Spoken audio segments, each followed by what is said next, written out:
my cup. Living free till I'm black and blue. I don't think I'll ever loosen up. And I don't care what you do if you're coming for a better backup. And every day is brand new. Gonna build it from the bottom up. I got one life, trying to get it right. Don't need you telling me what I should do. I'm a renegade, I'm unafraid. Don't need you telling me what I should do. Nobody can tell me nothing.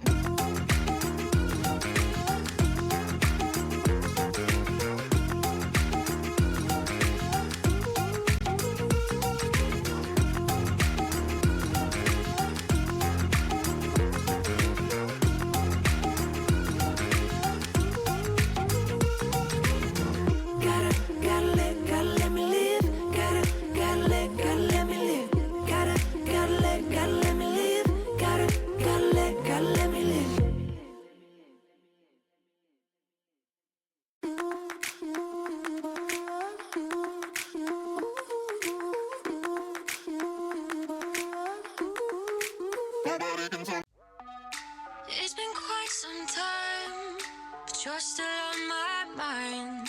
Like, where did you end up? And are you still in love? That's how it goes. Now I'm on my own. I don't know where to go.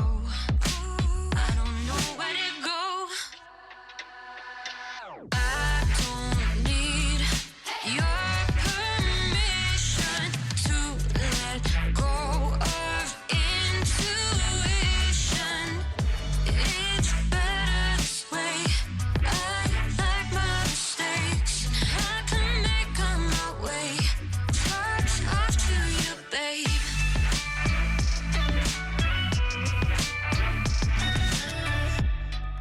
It's been quite some time, but you're still on my mind. Like, where did you end up? And are you still in love? Did you see Paris? Heard it's overrated. The world's best gather here. XBL baseball starts now. It's crushed to the moon, and we're tied. He picks it up on the second. Over to first in time for the double play that ends the inning.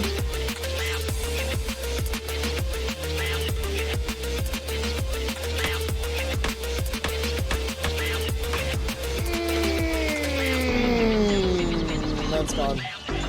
Oh my, oh my, oh my. Trying to repeat. It's good! And Homer to the pen! This game is over!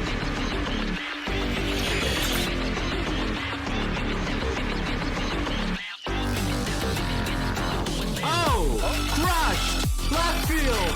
Off the pole!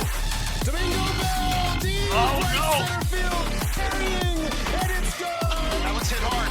Left center field. Did she do it again? To the wall! Swung on Bell to the deep left field. Is this baby gone? A grand slam! Champion! The AAA World Series is over. What a live shot! I can't believe my eyes. Welcome in, everybody. We are here, and it is time for the Season 21 preview show. It's been a relatively long off-season for some of us, not as long for others. That Holiday Classic really made things feel shorter. But this is, I mean, talking behind the scenes, this is all three of our favorite show of the season, just to get the hype train going and really talk about all these teams, give everybody their tip of the hat going into the season. So without further ado, it's going to be Mystery Man here with me along with Zlat. But Mist first, how you doing, buddy? I'm good, man. Excited for the season. We got a bunch of our buddies sitting there in chat, excited about this preview show. So, let's get this train moving. Yeah. I mean, we got some new faces here in the chat that I haven't seen before, so welcome in people that haven't been here before. Not sure if you're a new player or just a new fan, but always good to see new faces in here. Then we've got Zlatanimal with his Habaneros shirt, and everyone knows his AAA season run that that really inspired him to get that jersey. Look at that World Series patch and the hat. You talk about passion. So Zlat, how are you doing tonight, buddy? Doing really good. Yeah, happy to be here with you guys. It's a great crew. Wish D could have made it in, but it's always good to be here, and I'm just excited to get the next season underway. Yeah, a lot of excitement, and as y'all can see, normally it's Dwayne. Dwayne always does these broadcasts. He's really good at doing the emceeing and everything like that. He has it down pack. It's my first time doing it, so y'all please let me know if there's any issues in terms of audio, video, whatever it may be. Just say it in the chat. I'll try to monitor it. But with that said, tonight's show, we've got intro, which we're doing right now. Us three are going to be in the booth tonight. We've got rankings. AA is going to lead us into AAA, and then we're going to get into the XBL. And then we've got hot takes, just a few hot takes. Not all casters sent them in this time, but we've got a few hot takes that we'll run through right quick. After that, we've got the match of the week schedule unveiling. It's got a really jam-packed schedule. League Office does a really good job of putting those matchups together. We get so many splits from year to year. Season to season. Then we've got the match of the week pick'em, which is a new thing we're doing. Normally we do World Series predictions, but we've changed it up this season, and we're going to do something a little interesting, something with a little bit of a bet payoff and a little bit of a reward if you get first place. We'll really test the knowledge of those match of the week matchups, and we'll explain all that to you when we get there. But without further ado, we will jump into our rankings, and we'll start off with the AA. I'll give me a second to get everything switched over here. Like I said, might be a little bit slower than the old tried and true Dwayne train that we normally have. Get the music going. It's going to be me and Misto on the AA. And Yeah, it is quite there's a lot going on behind the scenes, especially if we haven't done it before. So yeah, just it's again, shout out to Dwayne for keeping it so smooth over time. I mean, he has all the experience. We gotta figure it out now. So yeah, you can't speak highly enough on Dwayne and his expertise. When you get in here and start doing things, you realize how much more difficult it is. But we've got the AA rankings pulled up. Like I said, it's gonna be me and Misto here. I'll let Misto go first, but I'll MC it the way Dwayne does and try to do my best. And rank 13, we've got the Rookie King Enderman YouTube, the Indiana Racers, who's watching his Indiana college football team right now live, trying to make the championship. And then we got SpongeHog, the returnee, who's decided to challenge himself with the higher ego. Then at 15th, Big Daddy Flipper, who's back for a second season, looking to prove some people wrong as he's got the bottom spot here missed. I'm a little bit surprised to see a returnee there on the bottom. 5-19 doesn't look too good, but that was a rookie season. So I could see Daddy Flip certainly just kind of build on that momentum, starting at a relatively low ego. So, in pretty good shape. I really think, if he was 5-19 last season and he's only on 70, I can see that improving quite a bit. SpongeHog, he's so excited about the game. He probably played the second most games in the holiday tournament next to me, who eliminated myself from that tournament, or I would have probably hit 100 games.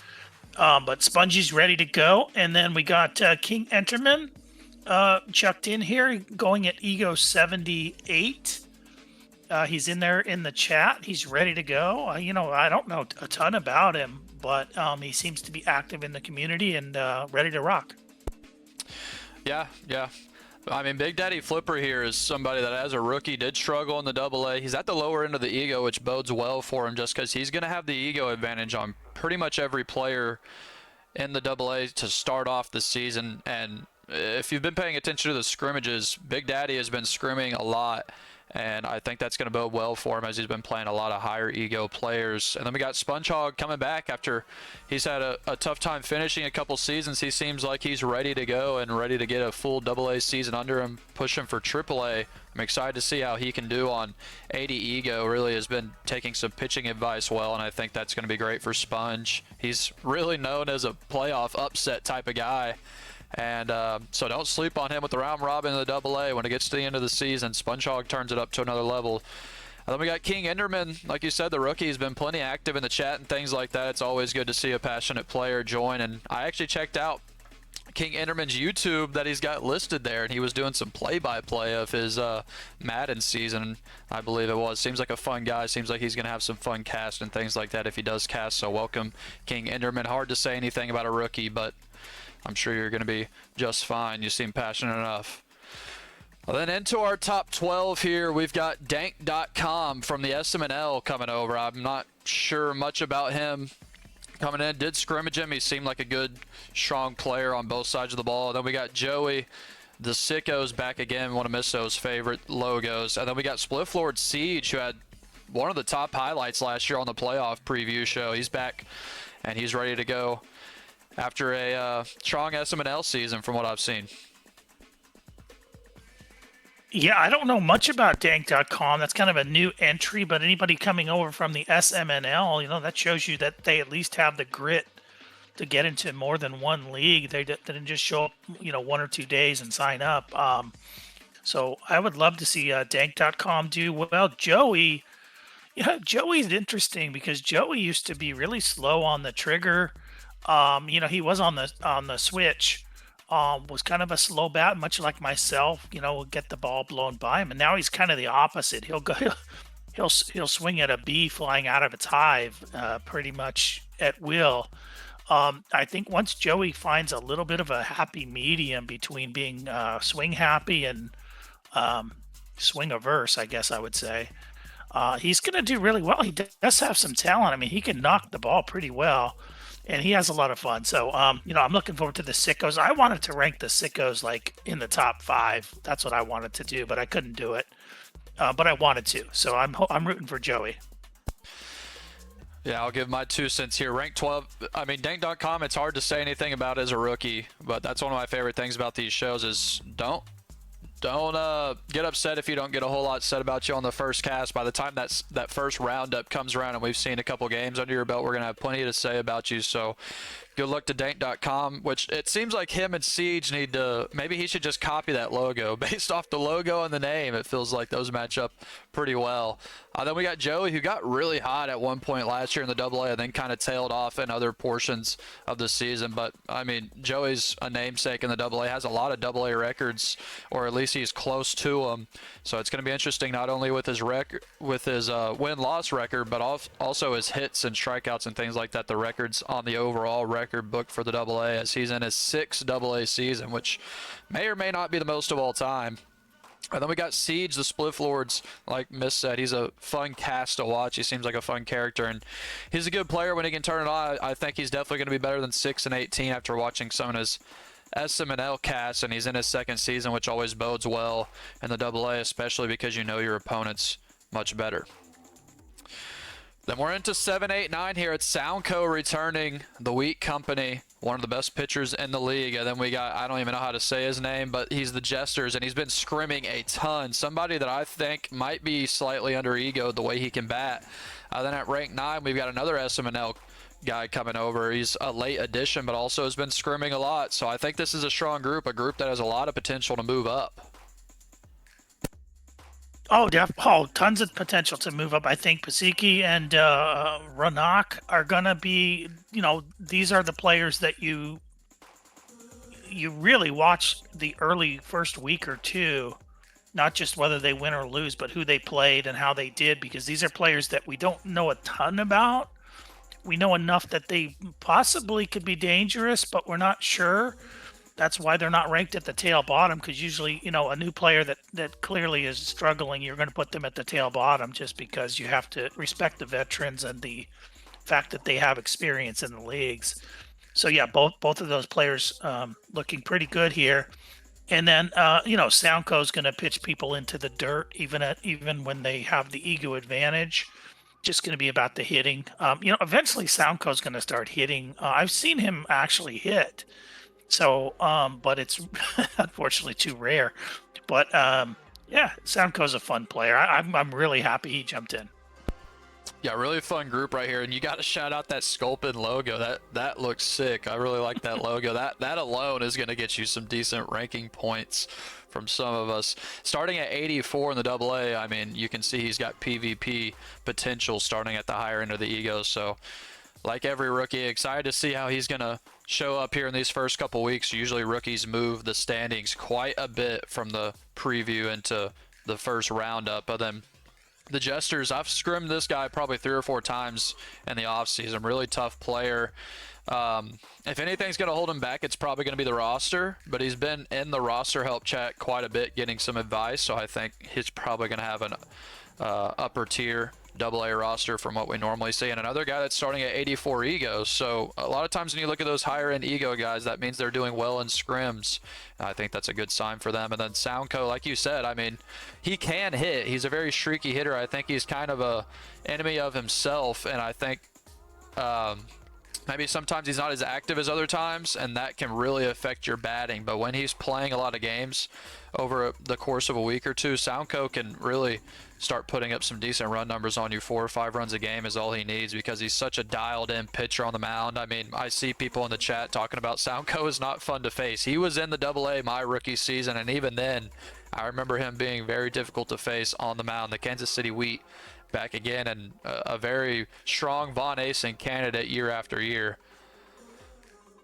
Then into 4, 5, 6 here, where we finally see some familiar names, and then we've got a rookie in there that's all the way up into the top 4, D. Lou, who has been absolutely putting big run numbers up in his scrimmages. At 85 ego, I expect him to be probably up around 90 by the end of the season. I think he's a AAA caliber player. We got Malik and the dropouts, who year after year we look at Malik for a championship run. Can this be the year? And then we got Cookie Monster, who's there at the 6th spot, who had a really hot finish to his season 20 campaign. But now that egos went up a little bit, can he keep the bats as hot as they finished? Yeah, that's just interesting. Cookie, you know, he's all bat, no bite on the hill. But that's how he likes to roll. You know, he likes to swing that big old guitar, and he can get a hold of one here and there. So Cookie's going to be one of the funnest players for sure to follow. Malik, it feels like he's 2 seasons past his jump. I thought Malik would be in AAA, just really rocking out in the Misto League by now. So I think that the teacher's schedule has bit him in the butt. But he's still a good player, a really good player. He's had some excellent experience in Cup going against some of the monsters. So he knows what he has to do. And that's actually a big plus. Some players think they know what they have to do, but they don't. Malik knows what he has to do. As far as D. Lou, I had D. Lou pegged as a AAA player with no questions asked. The only caveat to that is when somebody's as new as D. Lou is, just like any other player, sometimes you can find the tiniest little weakness and really exploit that.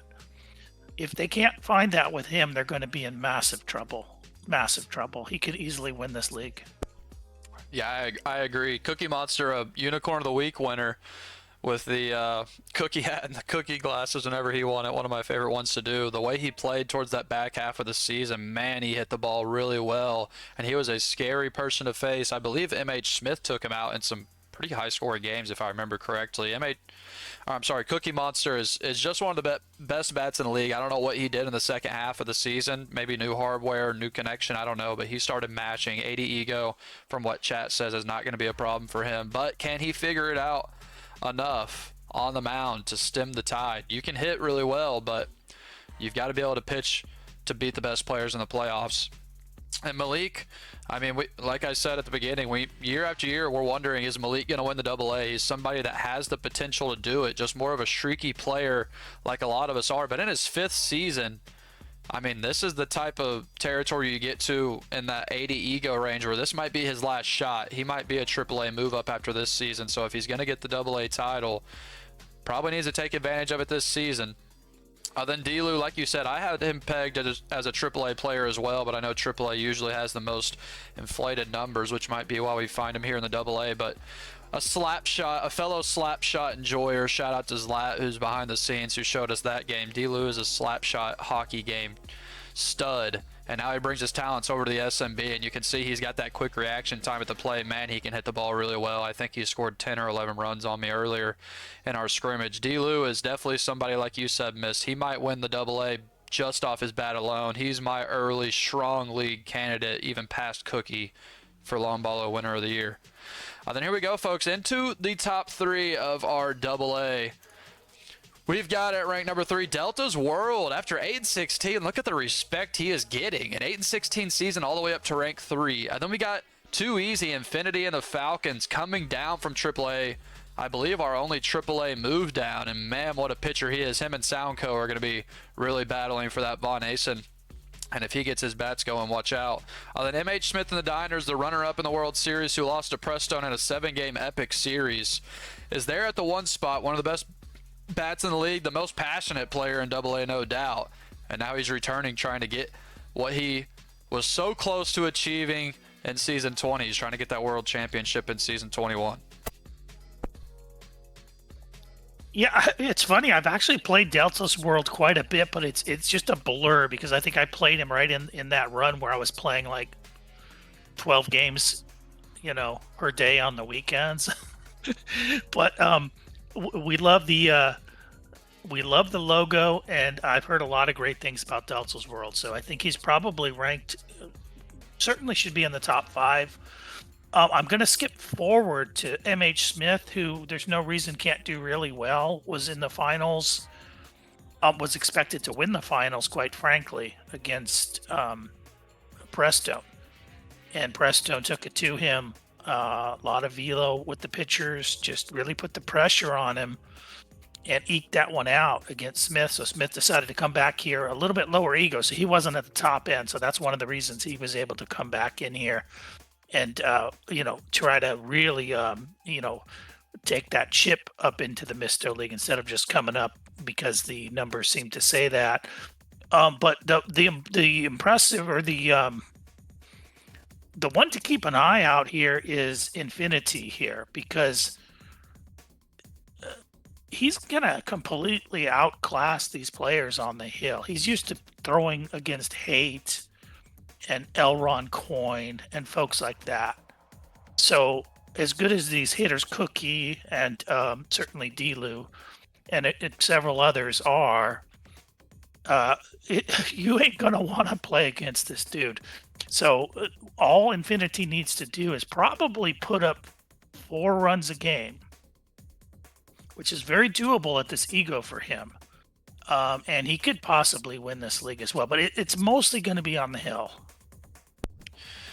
Yeah, I agree with a lot of that, Mist. I mean, Delta's World has got my respect. I definitely put him in this upper echelon, I believe top 5, if not top 3. After some scrimmages I played against him, he seems really good at 82 ego or whatever he was at when he was scrimmaging. I think last year he had a really tough roster compared to a lot of the AA. I think just rookie mistakes type of thing. The roster is not usually tuned to a T, but somebody that can play well on both sides, and he's got one of the best, what do you call it, graphical, I don't know, creativity. The way he posted the videos and team news and things like that to hype up his team was awesome. So shout out Delta's World on that.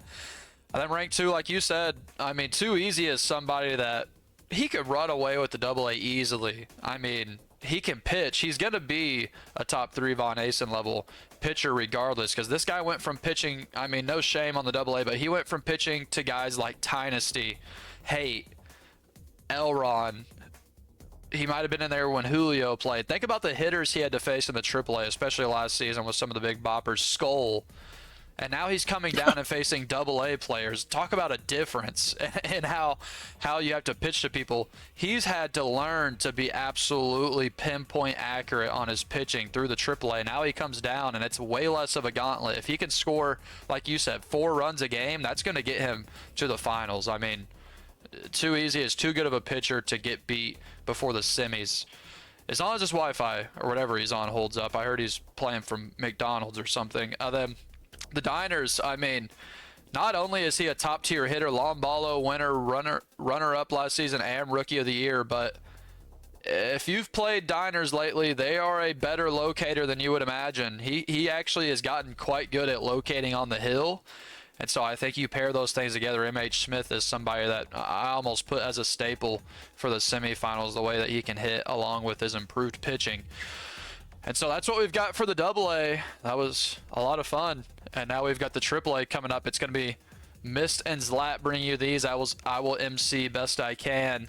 As we get into the top 20, we've got 20 in the XBL and 20 in the AAA this season. Starting off is the move up, the AA, Kawashi Blue and the Icebirds. Probably getting moved up due to numbers, but he's very much a player that can do it because he's got a skill set that's very versatile. Then we got Johnny back for a 5th season. He's won most improved player in the AA. He's been trying to improve year after year in the AAA, and maybe this is the season for him to do it. Zlat, you start us off here on the AAA. What do you got to say about Kawashi and his Penguins? Thanks. Yeah, I think Kawashi is just one of those players you should never sleep on. He can be really solid on the mound, and he just is like lightning in a bottle at the plate sometimes. He might not really have any action for 4 or 5 innings, and then all of a sudden, as the game starts to get late, you're in a bind, you're in a pinch. He's going to put a blast over that deep wall at motor where the statue is to deep right center, a dagger to your heart. Ask me how I know. But I think Kawashi's going to be a surprising addition here to the AAA. I believe he actually was wanting to just move up on his own. So you love to see the passion there. And then it's always good, of course, to see Johnny. Got the great logo. Hope to see some improvements from him, but I know he's also just here to have a good time. So I'm sure he'll be getting a couple dubs and, hopefully squeaking in there for a playoff spot. We got quite a few teams again this season, so it's good to see. Yeah, Kawashi, it's always tough to move up to the next league if you're not an absolutely terrifying hitter at the at the league you're coming from. So that's the one knock on Kawashi, and that's why he's ranked at the bottom. It's a bit of a hard sell on the offensive side of the ball. He was okay on offense in AA, leaned on that pitching. So there's definitely going to be some learning and some improvement that's going to have to happen. But I do think he's a very well-rounded player, and he sort of a little bit reminds me of Rise and Fall. He can just beat you with a little thing here and a little thing there, kind of like Zlat said. He'll suddenly pop a ball, out that you weren't expecting. But he's always gonna, he's gonna come at you with the pitching. He's not gonna fall asleep at the switch, and he's not gonna fall apart. He's not gonna quit. He's gonna win his share of games. And then Johnny, I think I split with Johnny last season. I think he took a game off of me. We had a pretty good series. I want to see Johnny do well. I really want to see Johnny do well. But right now, there's no reason to rank him higher than here. Other than, he really did good in his AA season. So it's a little shocking that he hasn't done a little better coming back to AAA. So maybe this is his season. Yeah, well said. I think Kawashi's got a little bit of a leg up just because he's played a lot of these AAA guys in the SMNL and in the AA, so he's going to know their tendencies a little bit better than... Johnny is somebody that if he'll stop throwing low middle curves, that drove me insane when me and you were on the cast, Miss, the way he kept throwing low middle curves. If he can stop doing that, he'll instantly get better. He had the most runs allowed per 9 last season. And he was doing it on purpose. We just couldn't figure out why. It was literally on purpose. It was just mind-boggling to a pitch first type of player. But anyways, here we go. We got 16, 17, 18. We got Fries, the rookie, the Mountaineers, a very Mama June-esque logo. A little bit of a copycat there, but I don't know anything about Fries. And then we got Prestone, who just won his 2nd AA championship, the only player to ever win 2 AA championships. And he also finds himself deep into the SMNL playoffs at 86 ego. So 87 should be no problem for the lad from Louisiana. Then Rise and Fall, one of Misto's favorite. I believe he's a Hall of Famer, somebody that if you're a rookie, you're going to have a big problem with him. And if you're not a rookie, you're not looking forward to facing him. A strong 16, 17, 18 here with a AA champion, a veteran, and then really an unknown.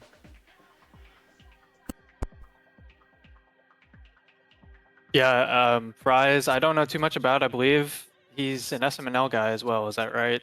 So he's going to have a rookie season here in the XBL. Don't know too much about him. I think I may have glanced and seen his name in the pennant race standings at one point, but hopefully he can be a nice little surprise for the AAA just to keep the parity nice and even down there.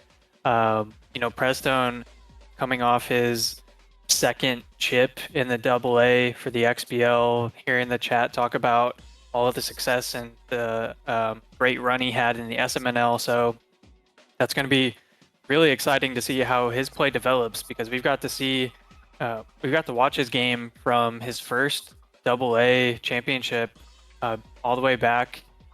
What season was that? Maybe 18 or so.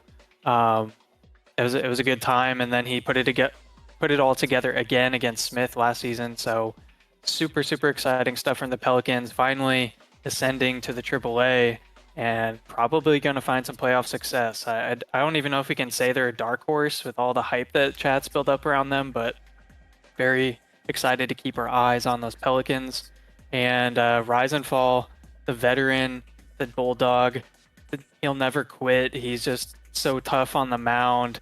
He's going to grind you down every time. He's like the AAA Raider, Dark Raider version. That's what he reminds me a lot of. He is such a smart pitcher, and he really knows how to pick his spots. If he can just try to bump that batting average or the BABIP up a little bit, he's going to find some success, surely. And he's going to be one of those kinds of players you do not want to see in a first-round playoff matchup. Yeah, I played the Mountaineers a few times during the holiday tournament, and he's pretty impressive. I mean, this ranking really has only to do with being a newbie. Definitely can play both sides of the ball. There's really, I didn't see any weaknesses with Fries. I don't think he's a top 5 player, but he's definitely a legitimate AAA. Prestone, there's some folks out there that think Prestone could really actually go like far in the playoffs. So I think there's kind of a split. He has a really quick bat, and he does bring a lot of velo in the roster tool. Those two things I think will really serve him well in AAA. As long as his eye is there, could really do some damage. And then, Rise and Fall's our favorite guy. He's just, he's so fun to watch, and he always has the histrionics and, all the pandemonium in the extra innings. So, this is a player that you don't want to, you want to get him early in games, because the longer the game, he's kind of like swimmer muscle versus gym muscle. The longer the game goes on, the more it favors Rise and Fall. Yeah, very well said. I mean, Misto knows the AAA better than anybody. I'm really excited to see where Prestone ends up after, 2 AA championships. And then Rise and Fall, from what I've heard, he's trying to play on PC rather than console, and I think that could be a big problem. If he gets, like Zlat said, that BABIP and that batting average up a little bit, wow, he's going to be a problem. He's always going to sneak into the playoffs, it seems like, and then put up a big fight. Then here we go into 13, 14, 15. I mean, we've got some great logos here. First off, we've got Silly and his Power Rangers returning for a 4th season. He was a AA champion himself, and somebody that really caught fire towards the end of last season and found himself, I believe, into the playoffs after a really tough start. Silly is somebody I think is quite underrated. And shout out Silly for what we have, some graphics-wise stuff he made us here in the future of this cast. Then we got Misto for his 10th AAA season, the Hall of Famer, the AAA aficionado. Just ask Mist, it says. Like, I mean, that makes sense. We've got a whole channel for this guy now. And then we've got Phillies Rocks, who, from what I've heard, is a very tough player. I think his rank is this way because people like me don't know him. But he actually played Wishbone in the AAA World Series whenever Wish won it. And if you ever make it to a AAA World Series, I mean, you've got to be a solid player. So Yellowfin are looking to come back better than ever here. In his first SMB4 season, he's got the PvP veteranship, but how does it translate over to the new game? Yeah, it's a very interesting part of the standings and the rankings that we get to here now. Seeing Silly at 15 is understandable given his record over the past couple seasons, but he seemed like a player to me that's always just like 1.5 steps from really climbing up a couple tiers in everybody's ranks, because his bat, when it's on, it's on. So if he can find a way to just get a little consistency to his game plan, to his style. I haven't been able to really watch much of his gameplay, so I'm not sure what exactly I would even recommend aside from just more consistency, but I think he's a player that is primed to really increase his skill level this season, and kind of hope it comes to fruition here as he's ranked down at 15. He's going to have some bulletin board material to utilize to motivate him as the season goes on. And of course, the Hall of Famer, like you said, Mystery Man himself, Mist Inc. there at 14. Bit low, I'm sure, especially for Misto's standards, but I think we're on the upswing with Mist. He'll have his piece here to chat about in a second, but this is kind of maybe a revenge season for Mist in some ways. I don't think he liked the way last season ended. I know he had some frenzied weekends getting tons of games in, and you love to see the passion. But we need to see Misto get some hardware soon. I don't know if it'll be a cup. I don't know if it'll be AAA. Maybe both. But it's got to come due at some point. So I think we'll see Misto easily top 10, hopefully maybe like top 5 to end the regular season, and then anything's possible after that. And last year, of course, Phillies Rock. Really good to see him. I actually loaded up the game and played my first pennant race game like a week and a half ago, and I bumped into him, and that was such a weird moment because I actually played Phillies Rock a couple times in my rookie season back in season 10, which is coincidentally when he finished in first place. So I have a little OG talk to go over here, but basically Phillies Rock is a guy that it's hard to even really describe because it was so long ago, but he was just a guy that's like annoying to play against. It feels like no matter what you throw him, he can always send the ball over the wall. He's a smart player. It's of course been a while. We're on SMB 4 now, right? Back then it was on SMB 3, and so it's been some time. I think he was on like 83 ego or 84 ego in pennant race a week ago, so it's going to be interesting. I haven't really looked at any scrim results. I don't know what his skill level is at the moment, but the fact that he ended in first place in season 10, he made it all the way to the season 10 final, and he was the runner-up against Wishbone, of course, when Wish took it all. He also, on that playoff run, took me out in, I think, the 3rd round or something, but he swept me in some good, fun games that were close, so it's great to see somebody return being away from so long. And this is a great trio here. Yes, I think the bulletin board for Silly is himself not performing last season, because Silly is not that far removed from battling Spliff Star to, I believe, essentially the final pitch in a drawn-out series to go to the finals. So I don't know exactly what happened last season, but he's not going to allow that to happen again. And I think some people in chat are saying he could easily be 4 or 5. He certainly could, but he didn't earn that because he didn't get it done last season. The same could be said for myself. Didn't get it done last season. Out there scrimming, trying to get that mojo back. I've been very frank that everybody's given up on old Misto, other than Black Coffee. So it's going to be me, Black Coffee, maybe Ox. I think Ox believes. But there's only a couple people that really remember what I can do when I put my nose to the grindstone. So now it's up to me to do that. As far as Phillies, I'm just really happy to have this guy back in here. That was my rookie season when Phillies Rock was dominating the, AAA. So Zlat and me came in the same season, 10.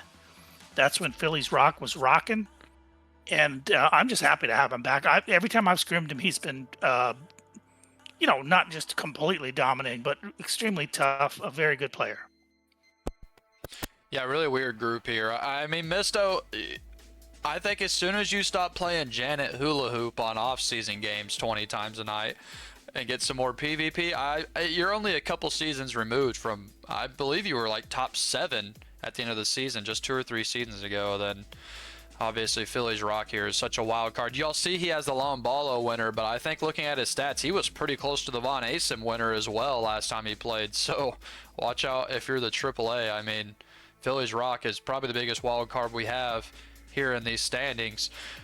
And then we get into 10, 11, 12 here. We've got Todd and the breath mints back for another season. His second season, but improved hardware now. And man, oh man, have I heard some simping for Todd. And I believe it with some of the scrims I've played against him. Seems like a much improved hitter, and he's already a top tier pitcher. And then we got Glurp, who I know nothing about, but at rank 11, people must have heard something about because he's got a good ranking for a rookie. I believe he's an SMNL player as well.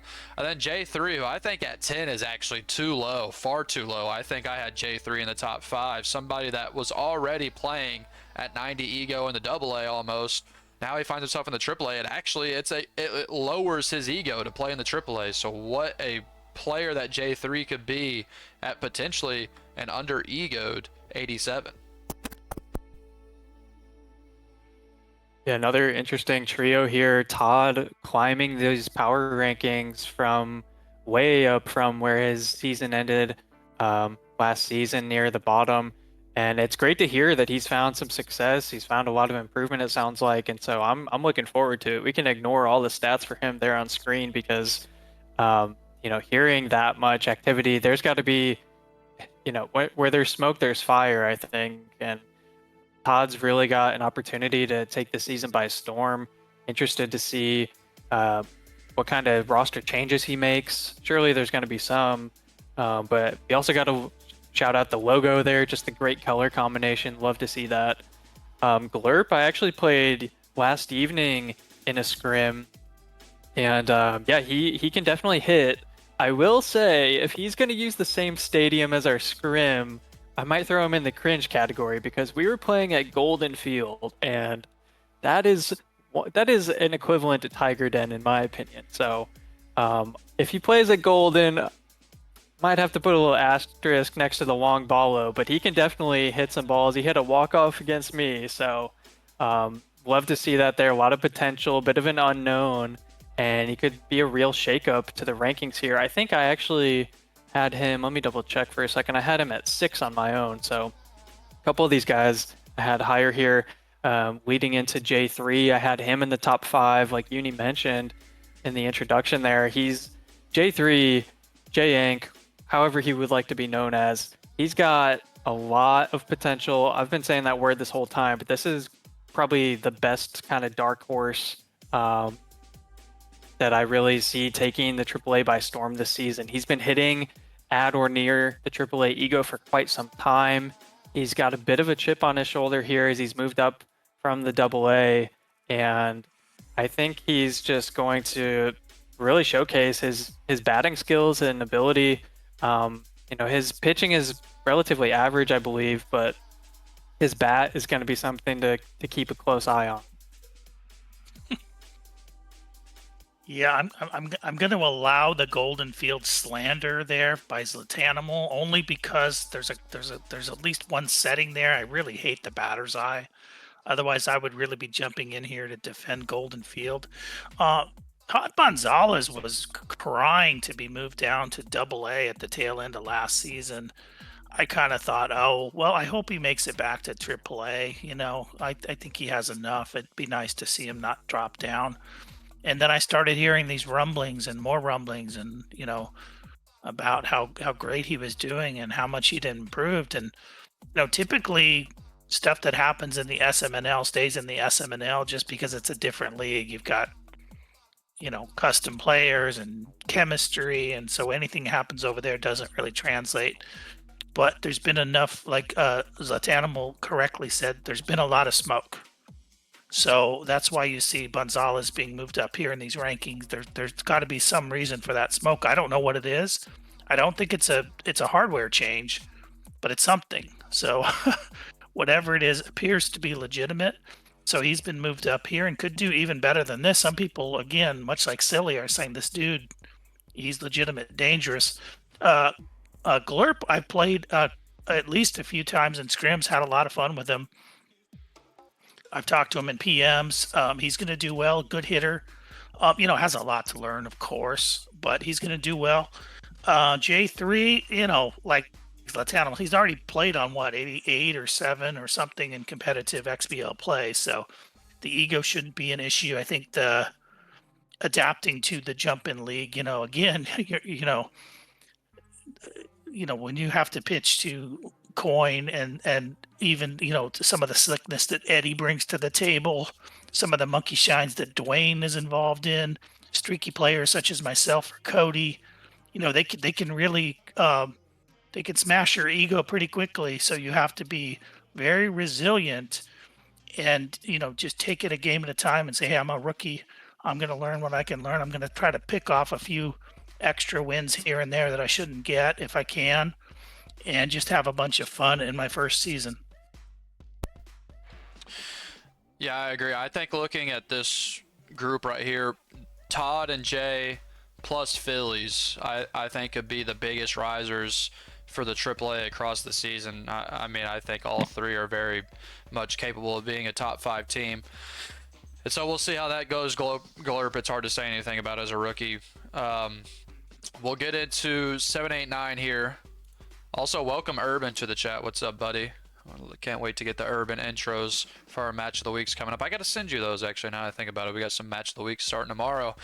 Here we go into the top 10. We've got Dwayne, Just No Name, and Legit Fire. 2 absolute veterans here with Dwayne and the Motor Sox, a former AAA champion. And then we got No Name in the Base Bandits, one of the most interesting and intriguing players across all 3 divisions. The way that he probably knows your mom is one note there, but also very good at stealing bags, and somebody that if you're a rookie, you're gonna have a lot of hard times facing the Base Bandits that leave you a little bit dumbfounded. Then we got Legit Fire, who I actually picked to go to the World Series last season and ended up not even making the playoffs, so I have very high hopes for Legit Fire to correct that, because he made me sure look silly as a ranker last season. But I mean, an interesting group here because 2 just savvy veterans, then one guy in his 2nd season. Good to see him change from the Sandcats to a legit logo, though. Legit Fire. Yeah, I'll start us off here at 9 with Dwayne. I think, I don't know, Dwayne might feel a little miffed by the 9 spot here, but that's maybe just a result of all the activity we've seen from some other guys, just in like recent scrim activity and such. We also know Dwayne has said he's a bit more of a playoff guy, kind of doesn't really put too much stake into the regular season, which is fair when the reason he says that is, I mean, he won the AAA World Series as a 10 seed, and then he had probably the most difficult path to victory and still came out on top. So probably some truth to that, but yeah, I don't know. Dwayne's playstyle is just so unique, especially for the AAA. It is similar in a lot of ways to the Base Bandits, but still the Motor Sox baseball is its own brand, and I'm excited to see what success he'll find here in season 21, as we know he tends to be a little dangerous on the base paths, you could say, so have to keep an eye out for that. And speaking of base paths, we have No Name making his return, the Base Bandits yet again, using that same logo for like the 9th season in a row, I think. But the French Canadian, he is just pure chaos in baseball personified. It's pure speed, it's pure velo. He doesn't care about home runs. I don't even know if he's hit one in his career, but he's probably stolen over 200 bases and made a ton of people look silly because he just uses max speed and causes chaos, like I said, throughout the entire game. He doesn't give you any time to breathe. If he has any base runners at all, they're always in motion. So looking forward to some people getting embarrassed by his skill set there. It's going to be a fun time, and we'll cap it off with Legit Fire ranked at 7.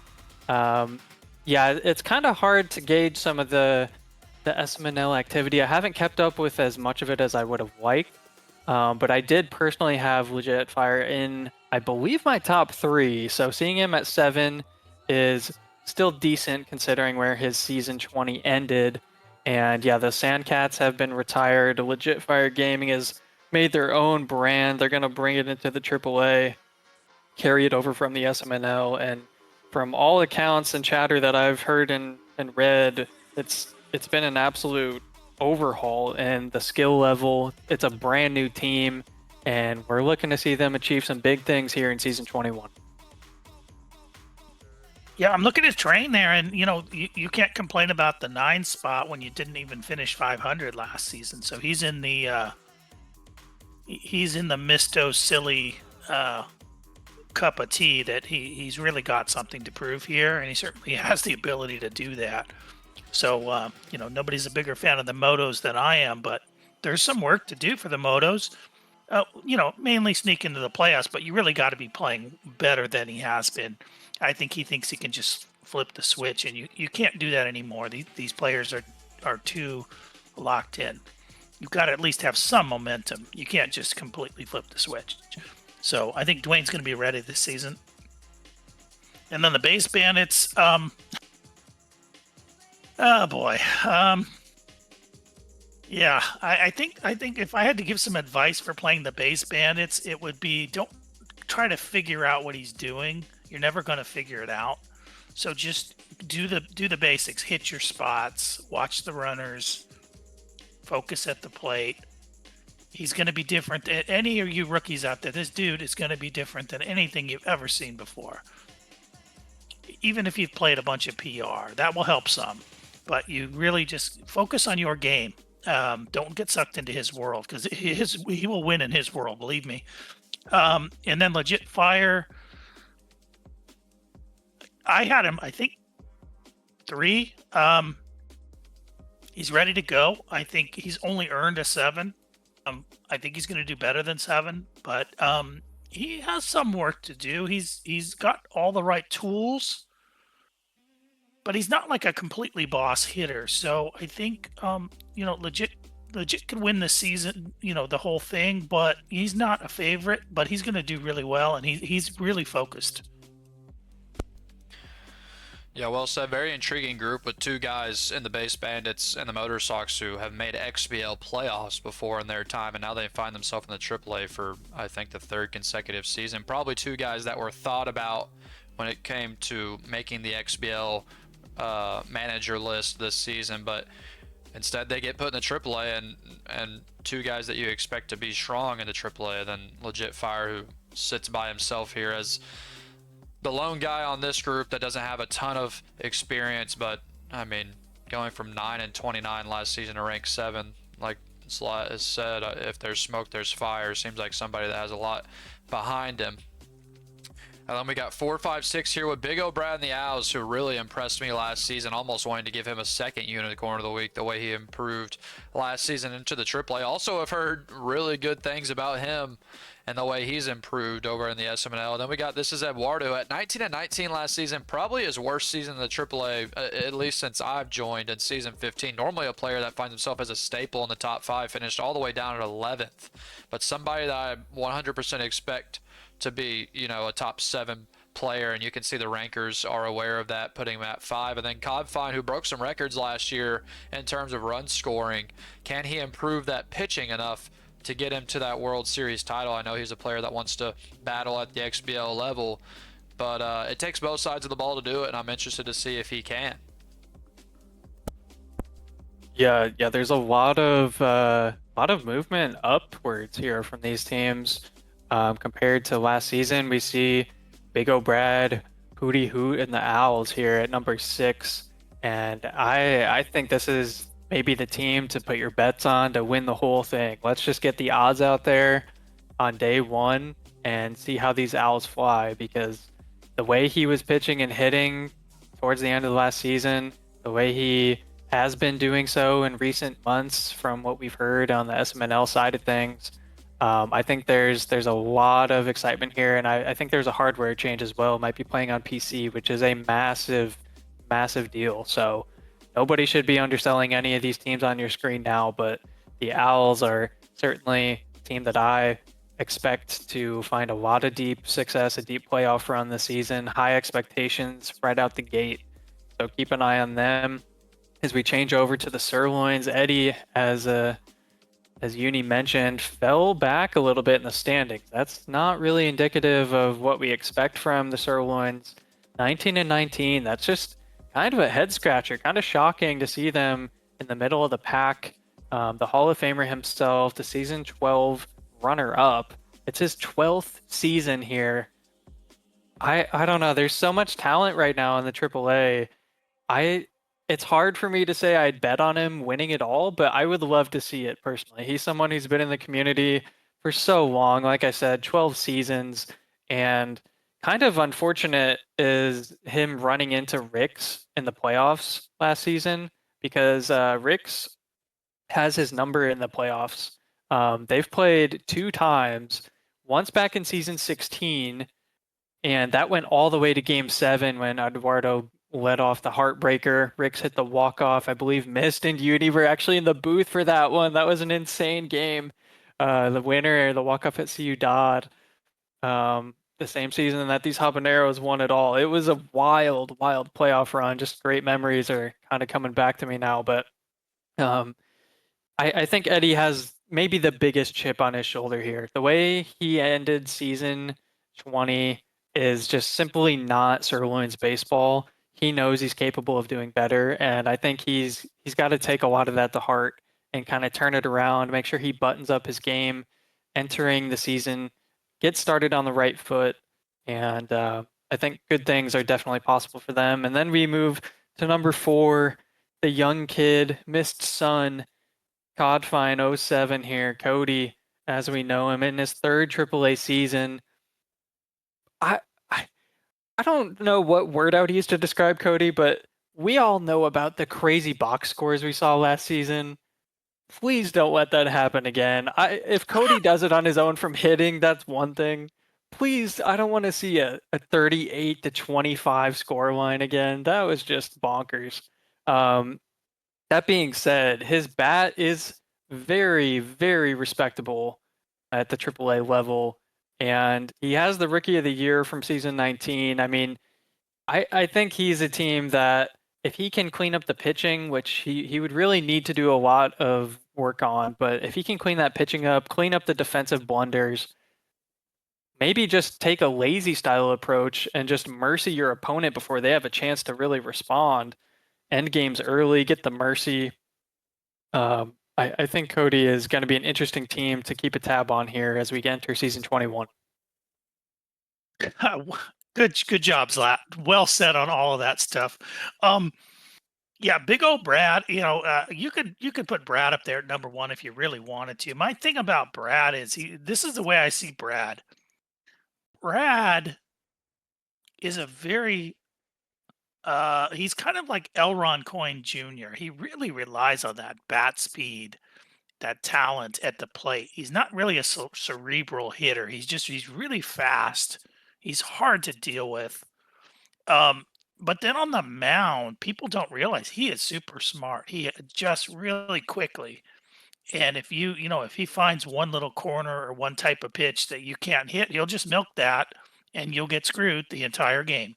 So, that's exactly how that's what XBL players do. Like if you can find one corner of one spot, you have to milk it because otherwise you're going to get murdered.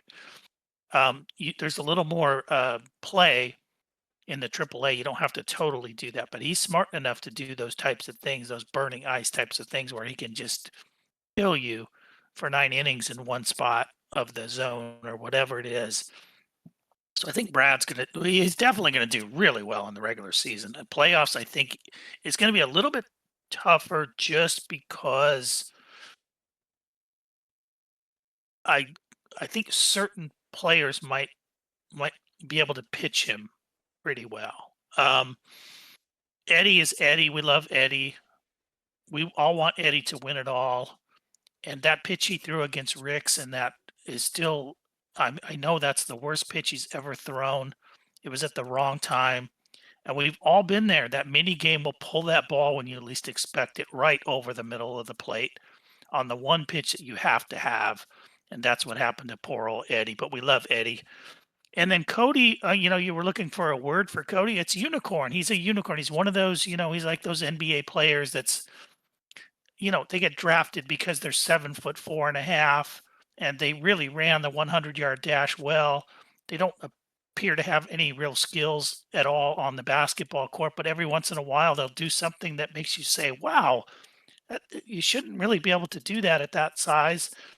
So Cody's kind of like that. He's hard to understand. He's got a lot to learn, but he's really trying hard. And I think that's why he's earned a spot a little bit higher than some people think, is because he actually has improved his pitching quite a bit. He does need to stop throwing the ball all over the field and things like that, but it's just maturity. He's very, very young. He's very, very talented. He's a little bit of a young Mama June June. I think Mama's a little bit more of a cerebral player and a little bit more of a student of the game. But you can see, at least from the bat standpoint, the talent is really, really shines through. So my boy Cody's going to do well, believe me. Yeah, I agree. I think high hopes for Cody other than this Eduardo. I mean, you expect him to get back to where he's been. What is really interesting to me out of this group is that Big O Brad is here at 6, and then Legit Fire at 7.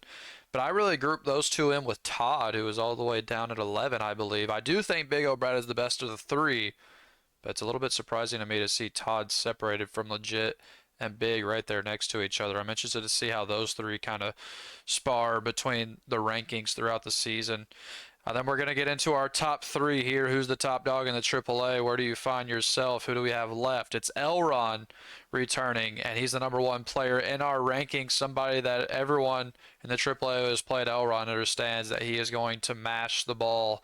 And then Abrat, a former Unicorn of the Week winner, and wow, one of the best improvements I've ever seen over the course of AA into AAA, the way he improved last season. He was just 3 seasons ago, I think, the last place or close to last place in the AAA, goes to AA for 1 season, comes back, and he's a top 5 player in the AAA and very well deserving. And then we got Spliffstar, who's been pretty quiet in the chat, hasn't talked a whole lot lately, but if you've played Spliff, you know you're not going to score many runs. It's always down to how his bat is going to work, and he's a very playoff oriented sort of team in terms of how are you going to score runs consistently on him over a 5 or 7 game series. So I think this is the right group for the top 3, all proven players, all veterans, and so we'll see who vies for that top spot, but definitely deserving top 3 players here. Yeah, three studs of the AAA here for sure. You almost can't really go wrong putting these guys wherever you want in the top 3, in my opinion. I know Spliff's been away. I think he's been away from the game for a little while.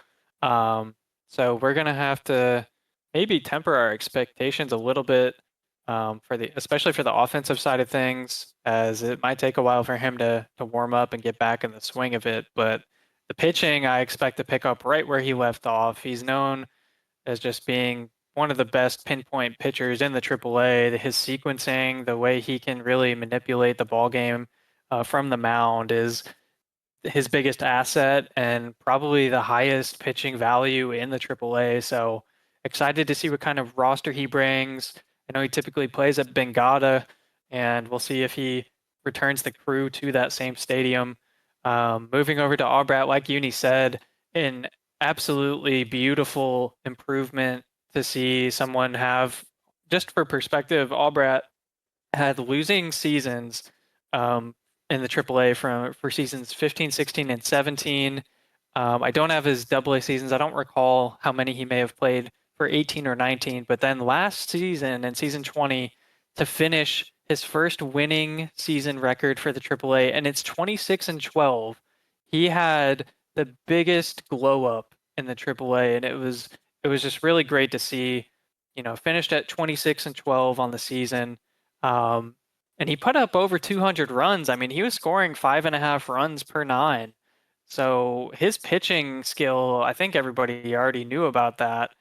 He was able to continue to have very solid pitching numbers all across the season, carried that into the playoffs. And unfortunately for him, he ran into the Clocksmiths on that left side of the bracket, but made it all the way to the semifinals. Just a great improvement, like we've typed out here for Albrat, and I do see him carrying that momentum here into season 21. I think his skill set shapes up well against a lot of these guys we've talked about so far, and if there's a chance that Albrat's maybe even improved their offensive capabilities or just be a little more consistent with the bat, if he could keep that 5.5 run clip this season, he's certainly going to finish top 3 in my opinion, the way he's able to pitch. So gonna look forward to success there from the Cacti this season.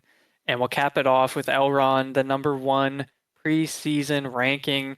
He is a masher, a long ball winner, a former rookie of the year, This will be his 5th AAA season. He has a very very high win record here for the AAA and a very high batting average sitting at 381. My word. I mean, that's near XBL levels of, needing to be bumped up, I'd say. The whip, the pitching stuff can be a bit of it can hamstring him. It can get him in some tough spots, and maybe that's why he might lose a couple of close ball games, but he's definitely going to be the favorite here just because of the amount of pop he has in that bat of his. Yeah, this is the ultimate case of chicks love the long ball, and so do XBL rankers. Because if you actually just look right at that screen there, you can see that they all played the same season 20, and the best player was Spliff Star, the second best player was Aubrat, and the third best player was Elron Coin. But you know what? These rankings are not about looking at just the numbers. They're about feelings. What do you think's going to happen now, not yesterday? And people love that bat of Elron Coin, so he gets the nod there. I personally would have had Spliff Star number 1 on my rankings if I felt like he was really putting in the time and was going to put in the time. I don't feel he's going to do that. I hope he does. I hope he starts making those videos again with the Matrix and all that stuff that was so much fun. But yeah, he definitely should, even so, be a top 3. So it's nice to see Spliff Star in here at number 3. If he digs in, could be as dangerous as anybody. Aubrat's somewhat of a similar player to Eddie, even more than Spliff Star. I don't see Aubrat as at the same level as Spliffy as far as pitching. He's just a really good pitcher like Eddie. He's not just super elite like Spliffy. And he also rides momentum very similar to Eddie. So I see Aubrat and Eddie is almost the same player, and I believe in Eddie a little bit more than some folks. So I would put them almost dead even, Aubrat and Eddie. But I do really like Aubrat. He's where he should be here. And then, Coin. Everyone thinks Coin is the number 1 seed, and I can see why. You always look for that one dynasty bat, that one snowbird, that one, hate, somebody who's just gonna, start smashing heads at the dish and make it impossible for some of these players that try to eke out runs to be able to hold up in a series. And unfortunately for AAA, the only hitter at that level right now that we know for sure is at that level is Elron Coin. Yeah, that's exactly what I was going to say, Bist. I mean, this is a fun group to note because the AAA is so weird this season. I think it's a very even league, but I think you're looking at Spliff as a head above the rest of the league in terms of pitching. He's a 3-time Von Asen winner. I think he's somebody that is going to have a head up on everybody for winning the Von Asen again. You've got Aubrat here at 2, who's a very balanced player. He can really do it on both sides of the ball consistently. That's the big thing with Aubrat, is he's consistent. And then you have Elron that, like you said, Miss, there's always somebody that seems to blow the league out of the water in terms of hitting. And who can you look at across the league other than Elron as who's going to be that dynasty-esque batter? Elron's really the only person you can look at. So we've really got a Lombalo favorite, the most consistent player in the league, then a Von Asen favorite here in the top 3. I think it's a really fun group to note. Just you said unicorns earlier. I think that's a good word. I think we got a couple of unicorns here in the top 3, as well as the most consistent player in the league. And I mean, both is a viable option, whether you're consistent or you're a master of, one trick. But a great AAA rankings there. I know a lot of people probably are loving the AAA. Usually that's where we get the most hype. And now we get into the XBL, which normally you're going to look at the XBL and be like, oh, it's lazy. It's wishbone at the top and things like that. But oh man, me and Zlat, we're going to have plenty of fun talking about this. What an interesting XBL season we have this season, because we've got so many new faces, so many returning faces. It's a real crapshoot, honestly, from, rank 6 or 7 all the way down here to 20.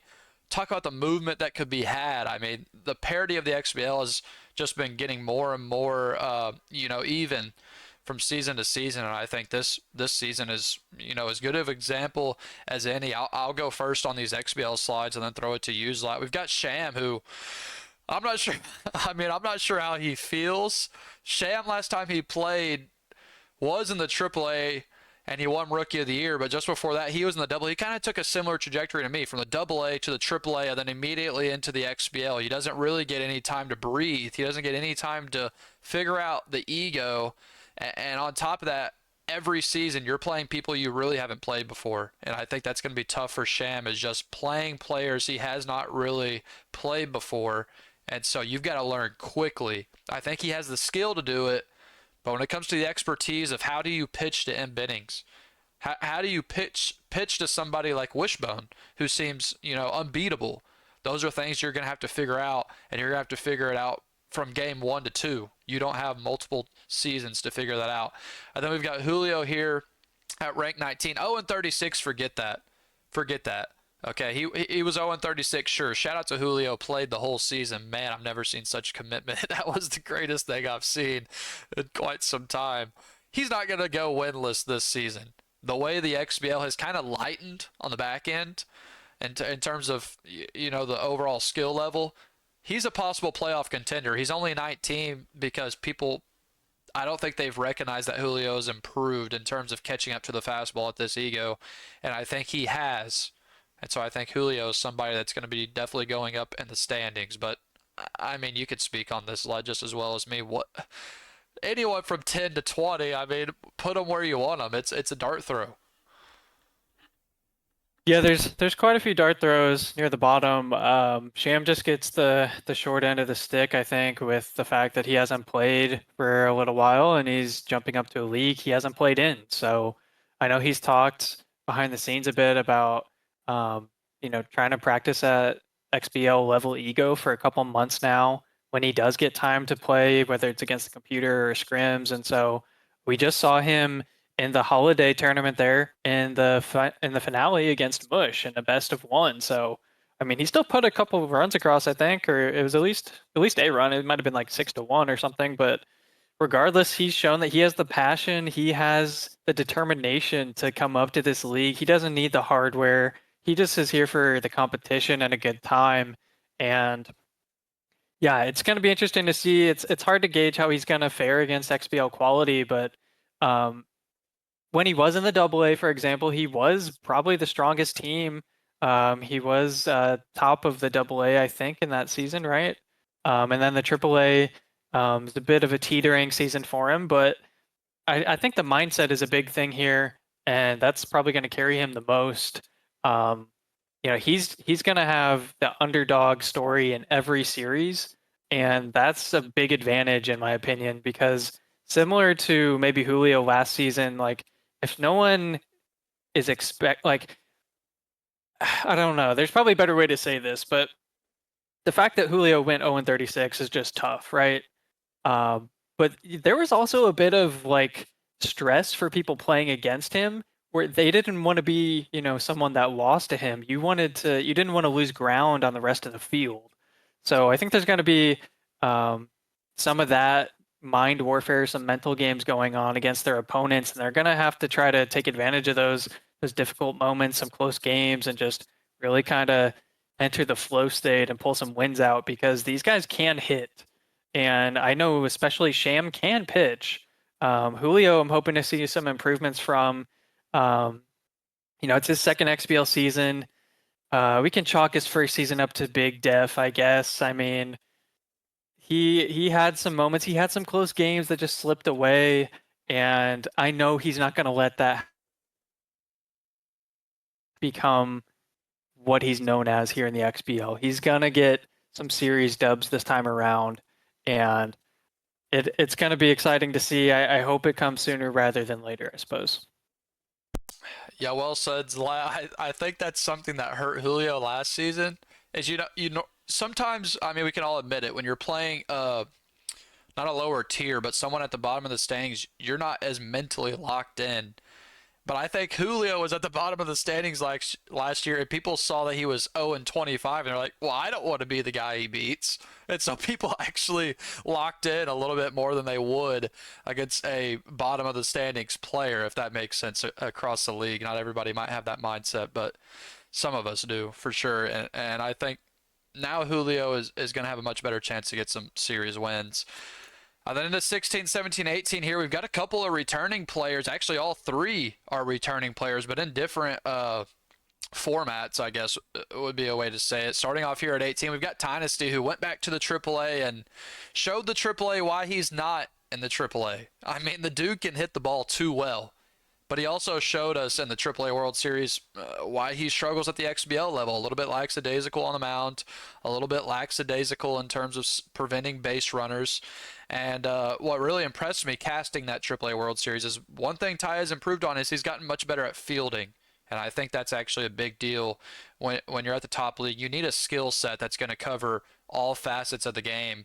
And I think he's improving in that way. So Dynasty back into the XBL, and a player that has the skill to hit, but as we all know, can he fix the pitching?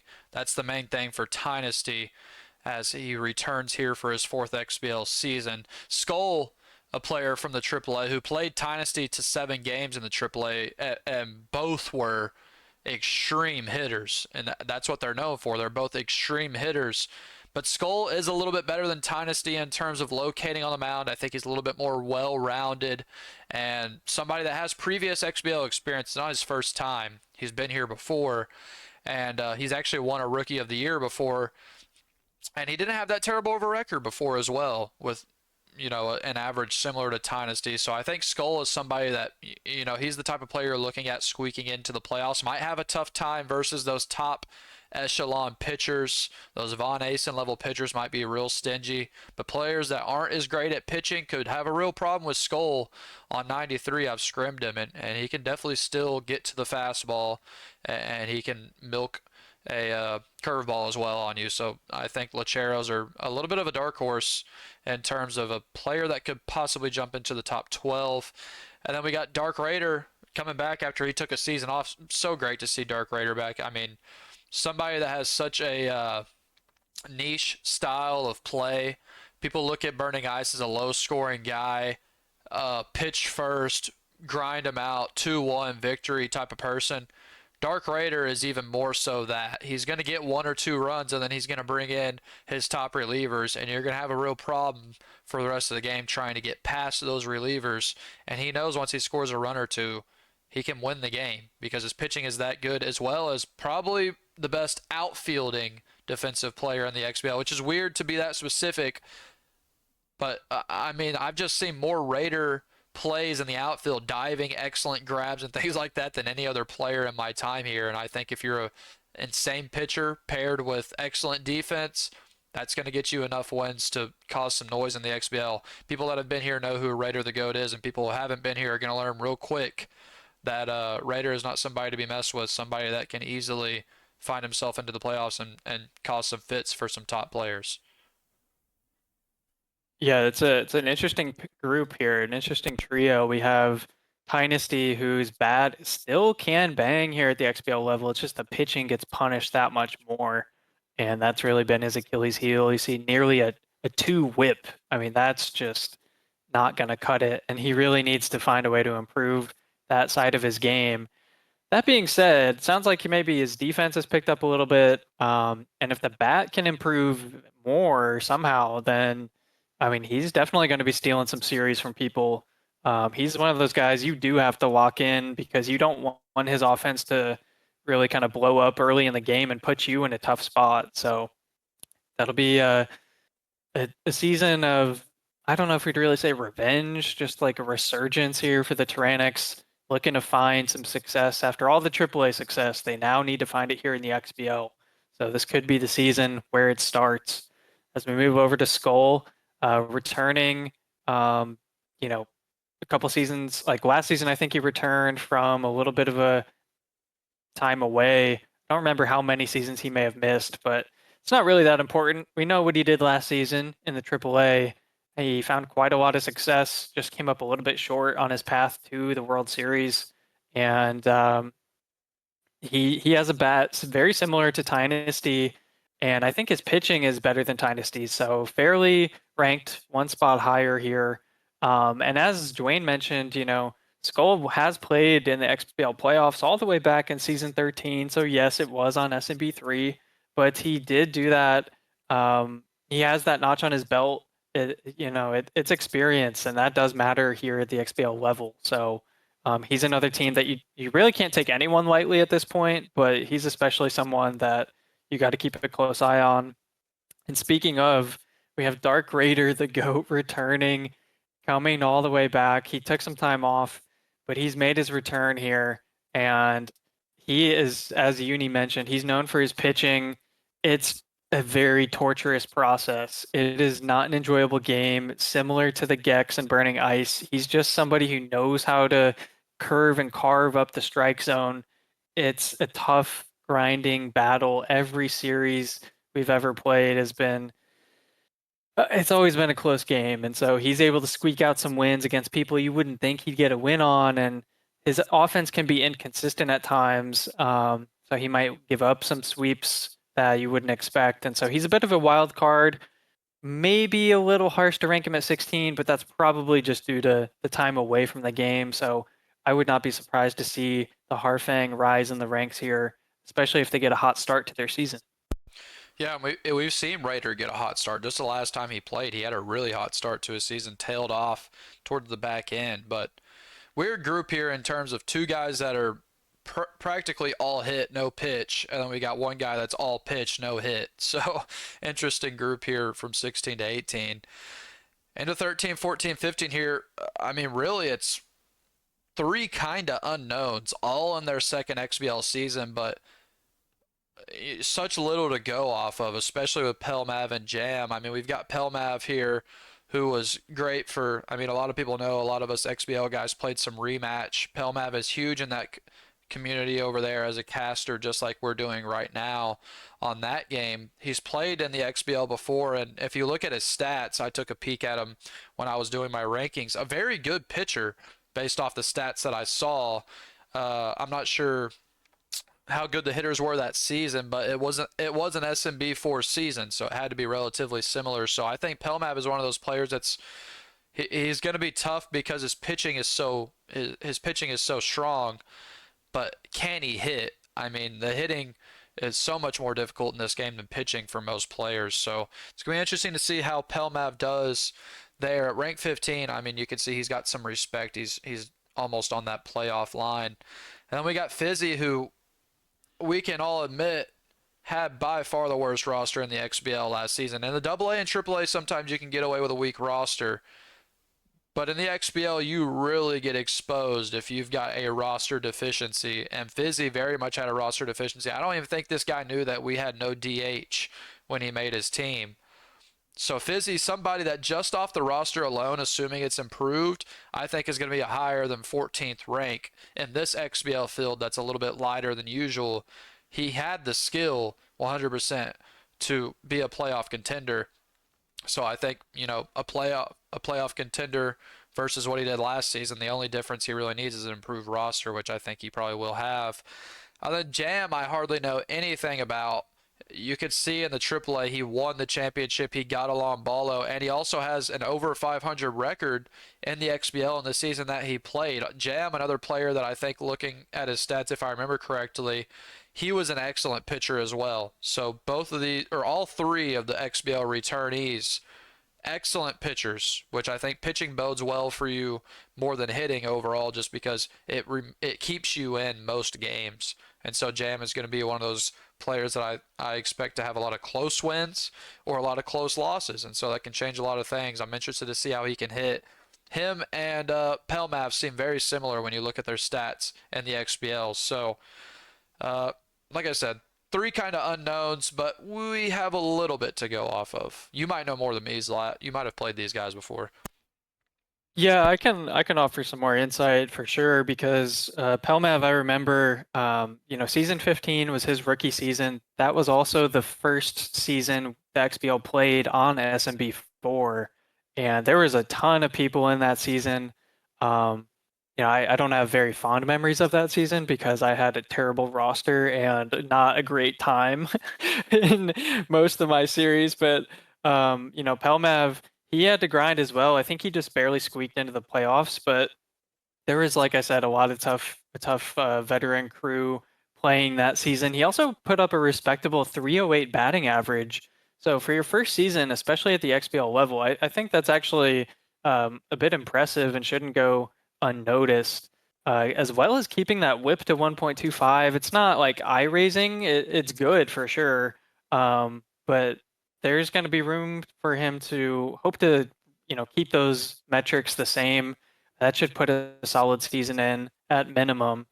Moving over to Fizzy, like you said, like Fizzy owned up to in chat, he wasn't sure about the he wasn't familiar that we don't do carryover. So that is a pretty big deal when you're talking about how to construct your roster here in the XBL.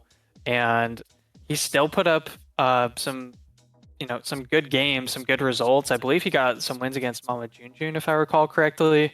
Off the top of my head, I don't recall who all it was, but certainly a fluke type of season as far as the record goes. Fizzy, he showcased his game style, and he is a bit of a tenacious guy. He had some close games. He's not afraid to play the small ball or bunt some runners ahead, and he just has the baseball IQ that can carry you deep in the XBL. So if he's able to put a bit of a revamped roster in, he's got a season under his belt. I expect good things from Fizzy and his bird watchers this time around. And capping off this trio is Jam Paladin, the Surfers, finishing 6th back in season 10. And I think Dwayne's right. I think they may have lost to Fluribel in that season. Fluribel was a goated hitter and actually won the World Series in season 10. You see some other notes there for Jam. He is a very patient hitter. I played him in a scrim just a couple days ago, and I didn't really remember anything about his game plan or his style, but he was taking so many pitches. He has a really great eye, and you're going to have to dot corners. I'm going to have to do that just like I did in the scrim. That's the only way I really won, which, you don't have to put too much stake in scrims, of course, but it just goes to show, like, his eye was so good that he's definitely a team you cannot sleep on. You're going to have to lock in and really buckle up to have, you probably hope for a split. A lot of us middle teams, teams below the top 4, top 5, going to just be happy with the split, hope for a sweep, but he's going to be a strong opponent for sure. Yeah, some interesting notes on Jam there, Zlad. I've went ahead and put that down on my notepad right here, how to dot some corners versus him as I try to avoid a split. But yeah, really interesting group here. I mean, all 3 in their second season, all 3 ranked towards that playoff cutoff line. I mean, anything can happen between these 3. I think Jam has the highest potential, which makes sense. He's ranked the highest of these 3. Then we've got Zlat, yourself here at rank 10, Hate, and the Snoops at rank 11, getting a lot of respect for a rookie after that AAA run he had, one of the most dominant runs we've seen in some time. And then Teflon here at rank 12. I think Teflon a little bit underrated here personally, but I'll start off with him. He has a 30-78 XBL record. I don't think you can look too much into that. I think that Teflon is... He's a very capable player at this ego. I think he struggles against the top tier talent, as most of us do struggle against the top tier talent, but I think he's somebody that really makes it difficult for those middle to lower groups, and from what I've heard, he's been playing really well at the upper egos over in the SMNLs. So I think the Flower Bombs, especially in this field that has so many returnees and rookies, is somebody that can find himself catapulting up the standings. He's very much a tight game sort of player. I know a couple seasons ago he was similar to me and he had a ton of one-run games. They just didn't all go his way. And so I think Teflon, of anybody that I've seen so far, I think might be the most underrated because I think he has so much potential. And then we got Hate, who I think 11 is not a bad rating for Hate. I think he's a good enough player that he could really surprise some people. I think his bat is going to be no issue. It's not AAA pitching, I can tell you that much. It's going to be tough to put up 10 runs a game or 20 runs a game like he was doing in the World Series of the AAA. Batting is going to be much more, I guess, intellectual would be a way to put it. It's not going to be so much of, oh, let me wait on a meatball. A lot of at-bats you're not going to get a meatball in the XBL. You're going to have to figure out ways to produce runs without the home run ball, because some people just don't give up many home runs here in the XBL. I think Hate can do that at the plate, My main question is, how can he play on the mound? Because the mound is as big of an issue as anything when you get to the XBL. It's not only your location, but how do you sequence pitches against players that are so strong at the plate. And so I'm interested to see, hey, I think he's somebody that showed in the AAA has a lot of promise, but it's tough for any XBL rookie, no matter how strong you are. And then we got Zlat right here himself, former AAA champion, former XBL Rookie of the Year, former XBL Most Improved. I mean, the list for this guy is huge, and somebody that I think is consistently underrated. Zlat and I have a little bit of a rivalry in the XBL, the way that we tend to play in the last week or two of the season, and it tends to have pretty large ramifications in our games. I'm pretty sure I knocked him out of the playoffs one season, and I think one season I may have helped him into the playoffs. I'm not sure, but Zlat is somebody that streaky with the bat, but he can get hot. When he does get hot, it's tough. Then Zlat is somebody that is a very underrated pitcher. Zlat is very difficult to face on the mound. I think the top end players can get to him pretty well, but as the middle and lower tier players, they're going to have a lot of problems with Zlat on the mound. And so I think 10 is actually, it might be a perfect ranking because of the baseball IQ mixed with the pitching, mixed with how streaky does his bat get. I mean, somebody that can get into the top 10 in this field, but I mean, to be honest, somebody that can fall as well, depending how that bat works. Yeah, thanks for the kind words. I'll get to Teflon here, as we all know he did not have the season he wanted back in season 20. Probably just a quick little Men in Black, erase the memory, forget it even happened. His run differential was actually kind of similar, I think, to the previous season, but in that season he made the playoffs. So, this time around, I think he's just looking for a clean slate, maybe some tweaks to the roster, and get back to the grindstone here. Try to get a fresh start because, finishing 16 last season is not something really anyone expected, I'd say. So he's going to try and live up to his potential this time around. And then we talk about Haight, the AAA winner of season 20, most improved. I think he was in the running for Long Ballo as well. He had the most home runs for sure last season, I think.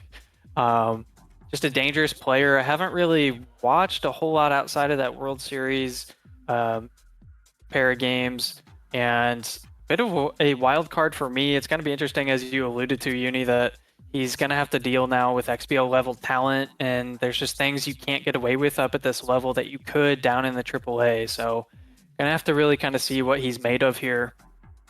And I won't really talk much about myself, of course. I hope to have a better season, just continuous improvement than the last one. So we'll see how it goes. You're right. We do tend to play later in the season for whatever reason that is. And they do always have a massive implication because I'm typically trying to fight somewhere in the middle of the table or just a playoff spot. So hopefully I can play better than that this time around, but it's always a good time. Yeah, maybe we can play earlier in the season because I don't necessarily like fighting for a playoff spot when I play you. The way you pitch, we seem to always have some crazy games. Here we go into 7, 8, 9. Oh, wow. Wish really did make my thing pink. I thought that was a troll, but he got me. And then we got rank 8 is Galaxy, who I think is a very strong contender for Dark Horse, somebody that I think has the potential to be a semifinalist. And we got Burning Ice here at 9, who everyone knows his game well. We talked about Dark Raider and the way he plays. Burning Ice is the best comp to Dark Raider in terms of low scoring affairs, that it just seems like he's going to find a way to get a victory. And so here at rank 9, I mean, the curveball maestro, the multiple time Von Asen in the AAA, I mean, I'm sure he was close to Von Asen level in the XBL as well. I don't know how much Ice can change, though. He's still on console. It's still the same struggles year after year in his third XBL season. He's somebody that is most likely going to find himself into the playoffs, most likely going to cause a lot of fits for the top end players because of the way he pitches, but those top end players, they're just able to score runs regardless. And how are you going to score, 4 runs a game to win? It's just really tough to do.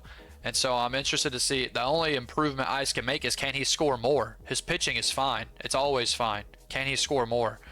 And then we got Galaxy, who was a rookie last season, won Rookie of the Year in that season 20.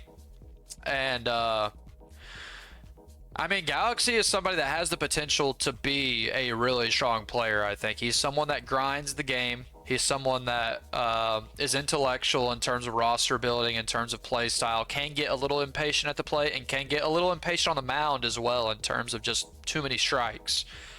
But I think Galaxy is someone that's going to benefit from learning over the course of a couple seasons in the XBL, learning tendencies, learning how to play against these players that he's seen now over the course of a set.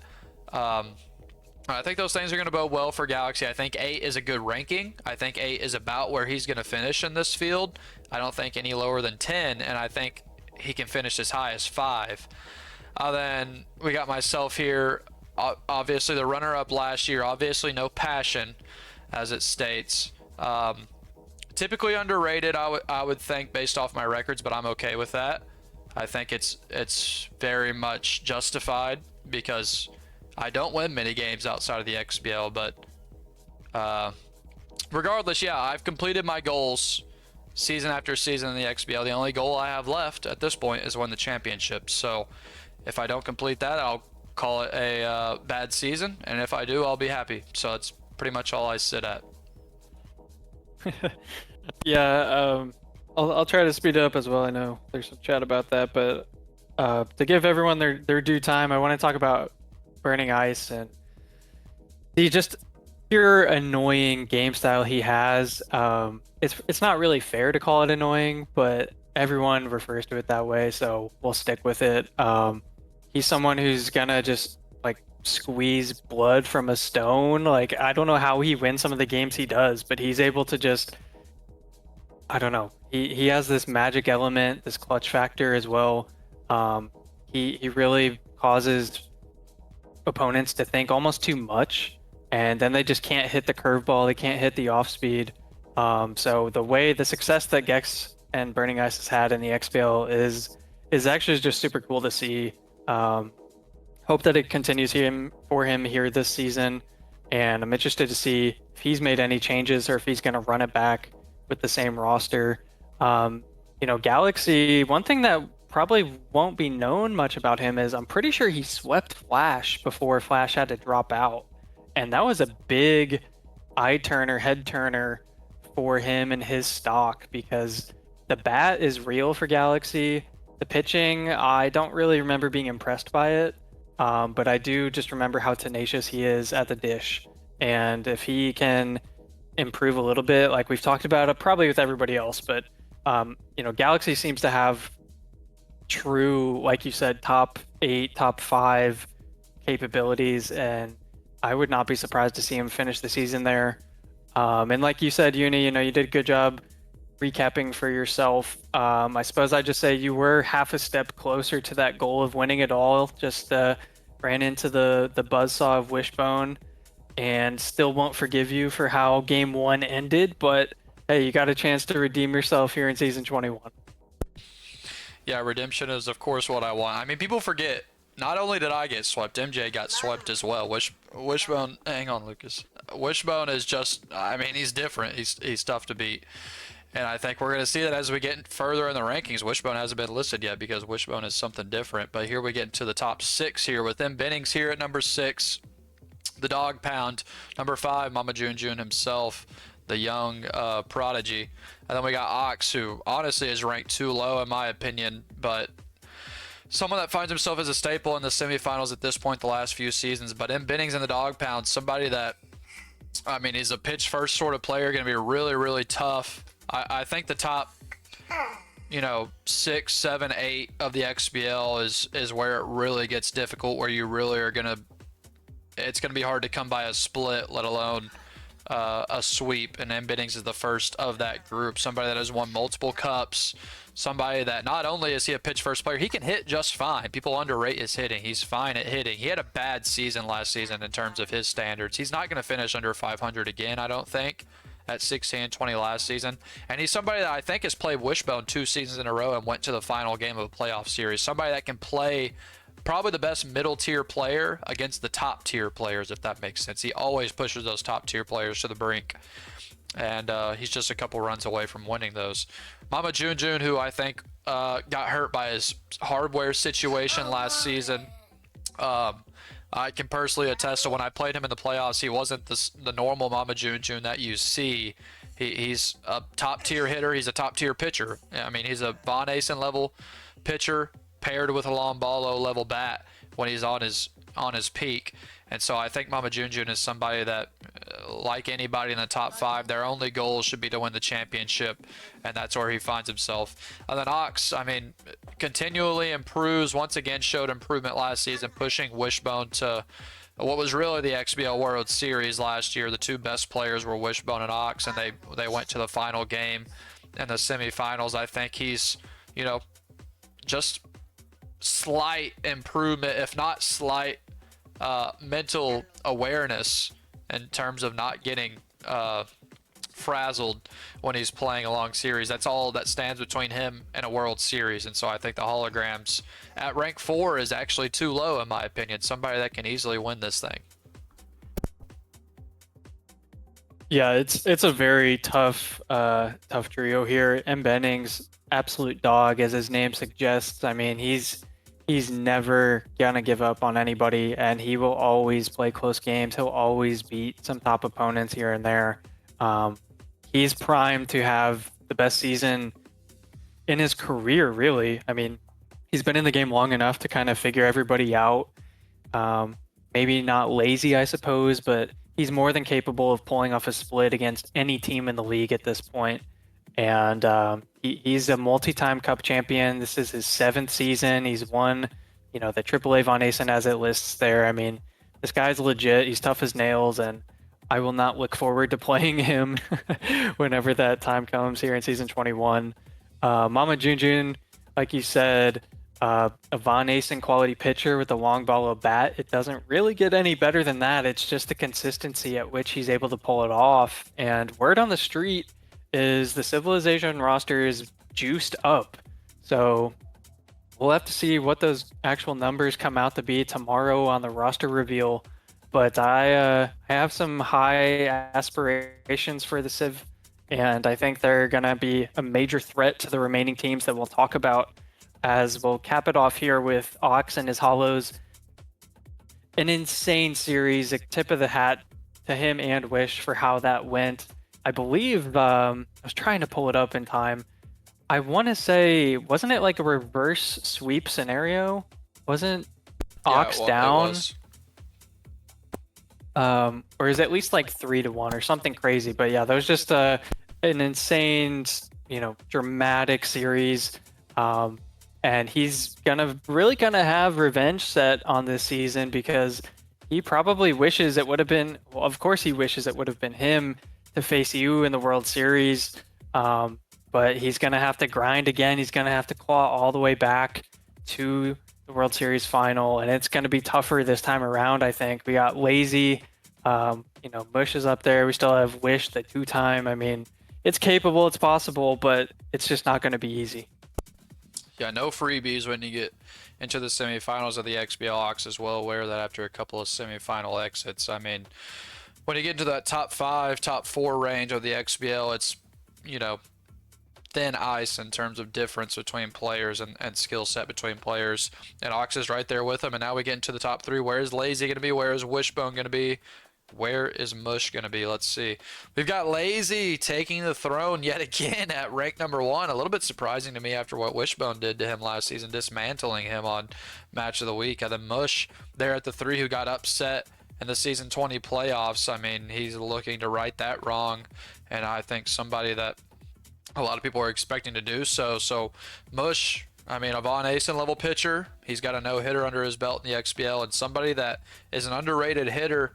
He's going to be able to score plenty of runs on. He's got a 371 average. The only thing missing from Mush's game is he's not a long ball threat, but he's still able to manufacture runs on the base pass as well as just dink and duck. He's the master of getting bloopers into the outfield. I mean, to pair that with the pitching that he has, such a tough out. I mean, I played him close in 2 games last year, but Mush plays such an excellent brand of baseball that you really can't make a mistake. And so he's very well attributed here with his third ranking. And then Wishbone at the number 2, back-to-back World Series champion. We saw match of the week last year to start off the season where he kind of destroyed Lazy. And I'm sure Lazy's going to have a chip on his shoulder playing Wishbone this season. But I think Wish, he's my number 1 seed. I think it makes sense for him to be number 2. 1, 2 are pretty replaceable here. But I mean, Wishbone, he's just like Mama June, I guess, but I guess even better. He's a Von Asen level pitcher and a Long Ballo level hitter, and you can't get better than that, like Zlat said. So there's not a whole lot you can say about somebody that just consistently wins championships, and he's starting to get into that territory with back-to-back World Series sweeps. And Lazy, the returning GOAT, the Hall of Famer. I mean, he's probably going to win the Long Ballo award. It's just, I mean, honestly, he may have won the World Series last season if he got to play the playoffs. So I'm hoping that he can actually play those this season, obviously. And Lazy is somebody that if he's in the league, you're going to put him in the top 1. You're going to put him in the top 2 because he's that good. And it's more so of what's the level of the rest of the league compared to Lazy. Can the water rise up and meet him? Or is he still a tier above everybody else? It's going to be something that's going to be interesting to see over the course of season 21. Yeah, just a studded trio here. Mush, I mean, the way he went out against AJ is probably still giving him nightmares, honestly. He was primed to have such an epic run and challenge the throne against Wish or Ox or somebody, and it was not taken from him. It was just he didn't play to the level that he needed to, that we know he can. And he's also going to have a bit of blood out for some people this season. As he showcased against Sham, as he's showcased over the past 2 or 3 seasons now, he's just one of, if not sometimes the best in the world. And he's going to have to go toe-to-toe with some of these guys to prove it again.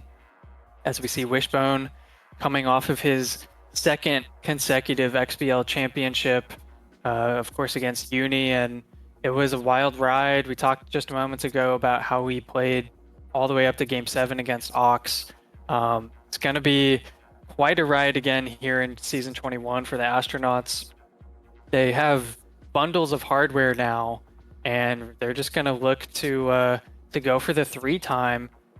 So stay tuned for the Zlat hot take as we then talk now about Lazy, the GOAT, the King, the 5-time, the just undisputed best of Super Mega Baseball. He's back, and he's looking to take some names. Probably also wants to get some games off of Wish, as he fell victim to Wish's game style last year on Match of the Week, like you talked about. That was an epic series. So really, really excited to see how everything unfolds here in Season 21. Yeah, I think it's weird when you look at Wishbone and Lazy. Lazy's so dominant, and then Wishbone, I mean, even though he got sweeps across the 2 seasons of his World Series championship, they weren't blowouts. I think he beat me by like 3 runs per game or something like that. Less dominant of a player, but such a consistent player that it's hard to get by him. And yeah, that's what we got for the rankings. Sorry that we went pretty long. There's a lot to talk about when you've it's just such a weird season. There's so much you could say about these rankings, but we'll get into that was the meat of the show. Now we'll get into the little bit of the lesser stuff, wind us down, and we'll start off with the hot takes. After that, we've got the match of the week schedule unveiling and our pick'em that we've created. So we'll welcome Mist back into the fold here on the hot takes. Do y'all want me to share the screen with y'all, boys? Sure. Okay, y'all give me a second. Let me share the screen with the casters. Well, we've got a few hot takes here. All right, I share the screen with y'all. It's not gonna look pretty, but you'll be able to see at least what I'm talking about. We don't have all the casters with the take here in our season 21 hot takes, but to start off, we've got MH Smith here, and no one winning the AA wins more than 2/3 of their games. He's our new AA aficionado. MH Smith is our new ranker that I don't know if people know about. He's going to do an excellent job. I mean, everyone knows he's got the passion to really be attuned with the rankings as they go on. We're not going to spend a ton of time on these rankings but we'll get some live reactions on mine as well as the other guys. So my hot take is going to be that XBL has the highest runs scored per 9 in the SMB4 era. That's my hot take. I think there's so many new faces in the XBL in terms of rookies that aren't necessarily pitch first players that I think the run scored could get pretty out of control when they play those top teams. Y'all can speak on that, or you can tell me your hot takes. Up to y'all. You can go ahead, Miss. I don't really know. I don't do the stats thing. Okay, I got something I can throw out there. I alluded to it moments ago, talking about a player in the top 3 of the XBL. This is something that's only been done twice at the XBL level. We talked about Lazy being the 5-time. We talked about Wish won 2 in a row. And I think he joins Flash and excuse me. Let me just triple check, make sure I got this all, got my ducks in a row here. I think I know what you're going to say. He's gonna join Flash and Weaver to become the 3rd player to win 3 consecutive World Series. For that. All right, I got something for that. I like that. I like that. Winning 3 in a row is crazy. Not even Lazy has been able to do it. Lazy's gotten 2 in a row a couple times. Only Flash seasons 1 through 3 and Weaver seasons 11 through 13. Only time it's been done. Player winning 3 consecutive champs. If he plays me again, I'll bet you a lot of money he's going to do it. All right, I got one. Let's hear it. Mama June wins the XBL championship in a sweep. Wow, real specific, including the sweep. I was expecting a Cody prediction, actually. Yeah, where's the AAA aficionado take? You know what I mean?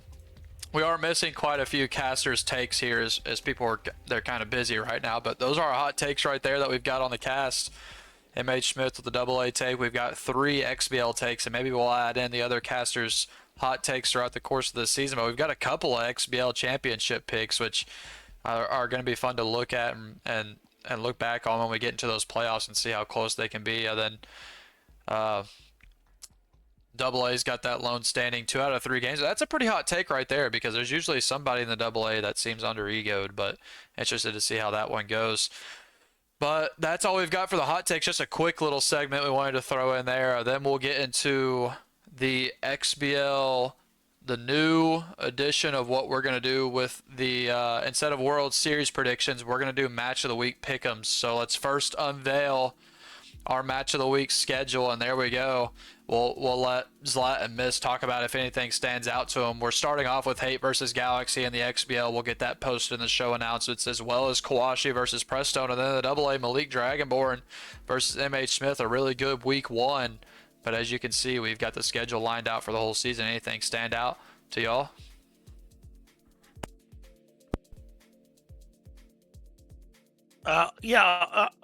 I think in the XBL, like every single one of those is just nuts, like perfect.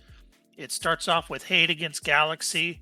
That's a perfect measuring stick for both of them.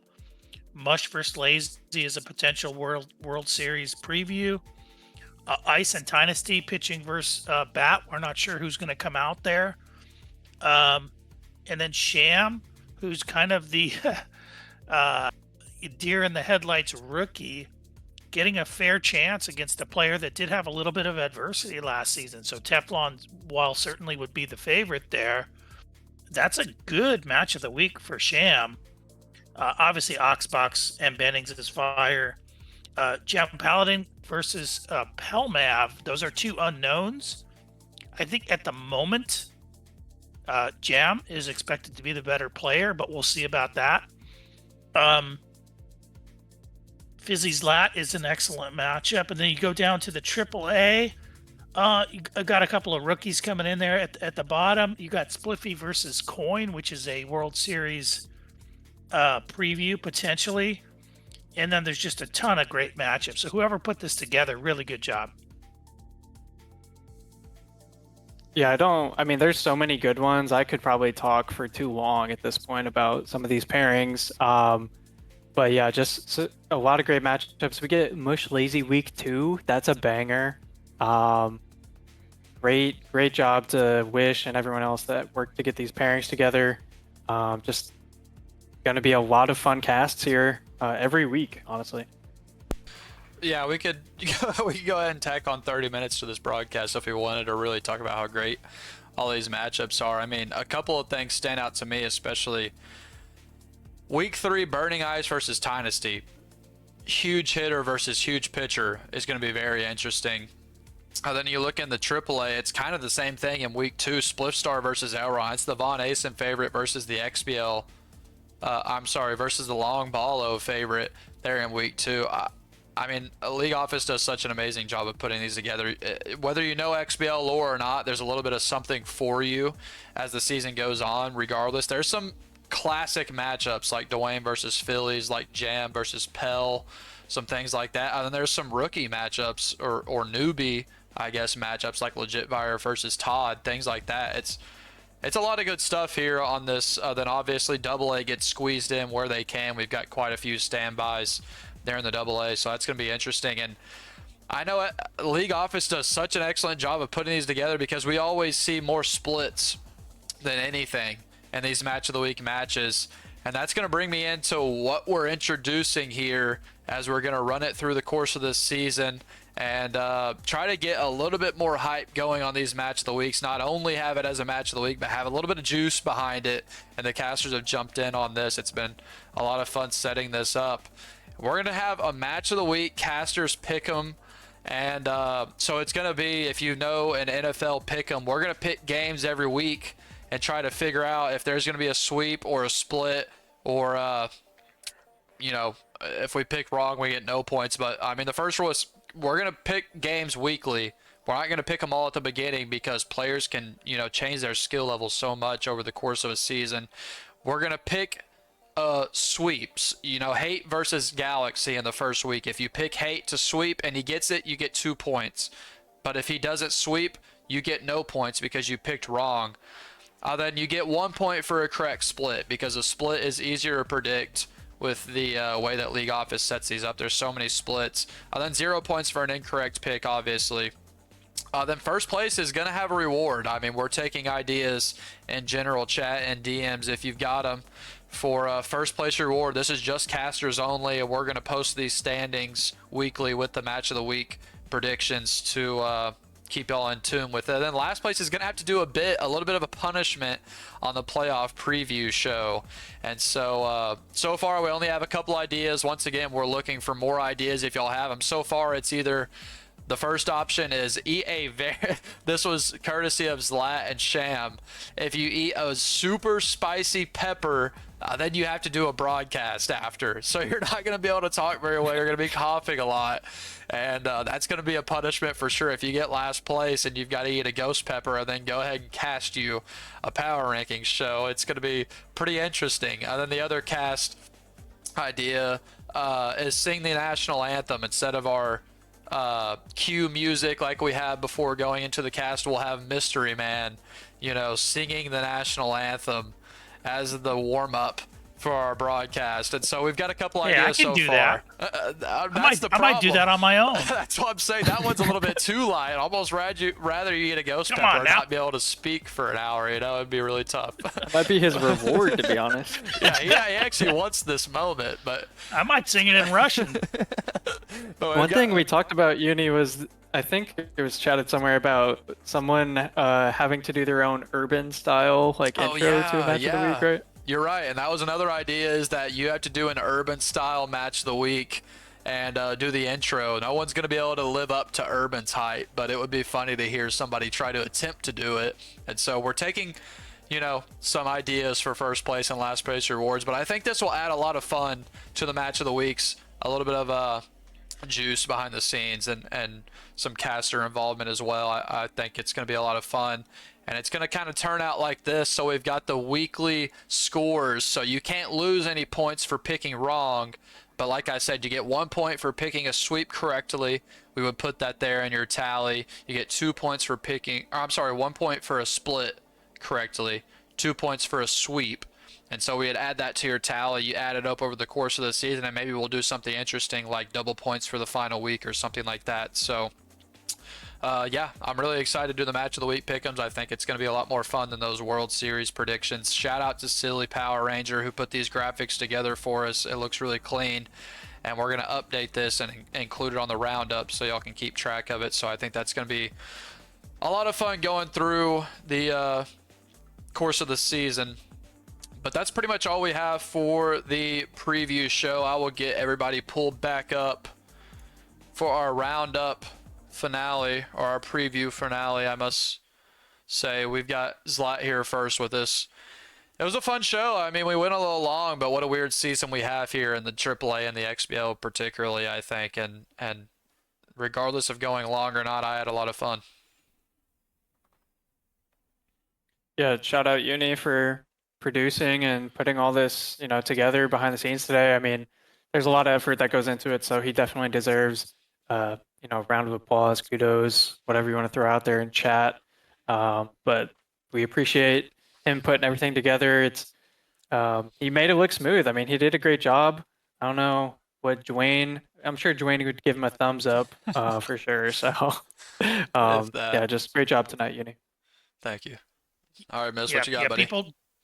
People don't realize there was a lot of nerves here with Uni jumping in there doing his Starlink imitation of Dwayne Train, who's always smooth as can be, but it really worked out well as far as the production, and we really appreciate Uni, who is even willing to do it on Starlink. Anybody else probably just say, oh dude, it's not right, I'm not going to do it, I don't have the time. So but Uni's a gamer.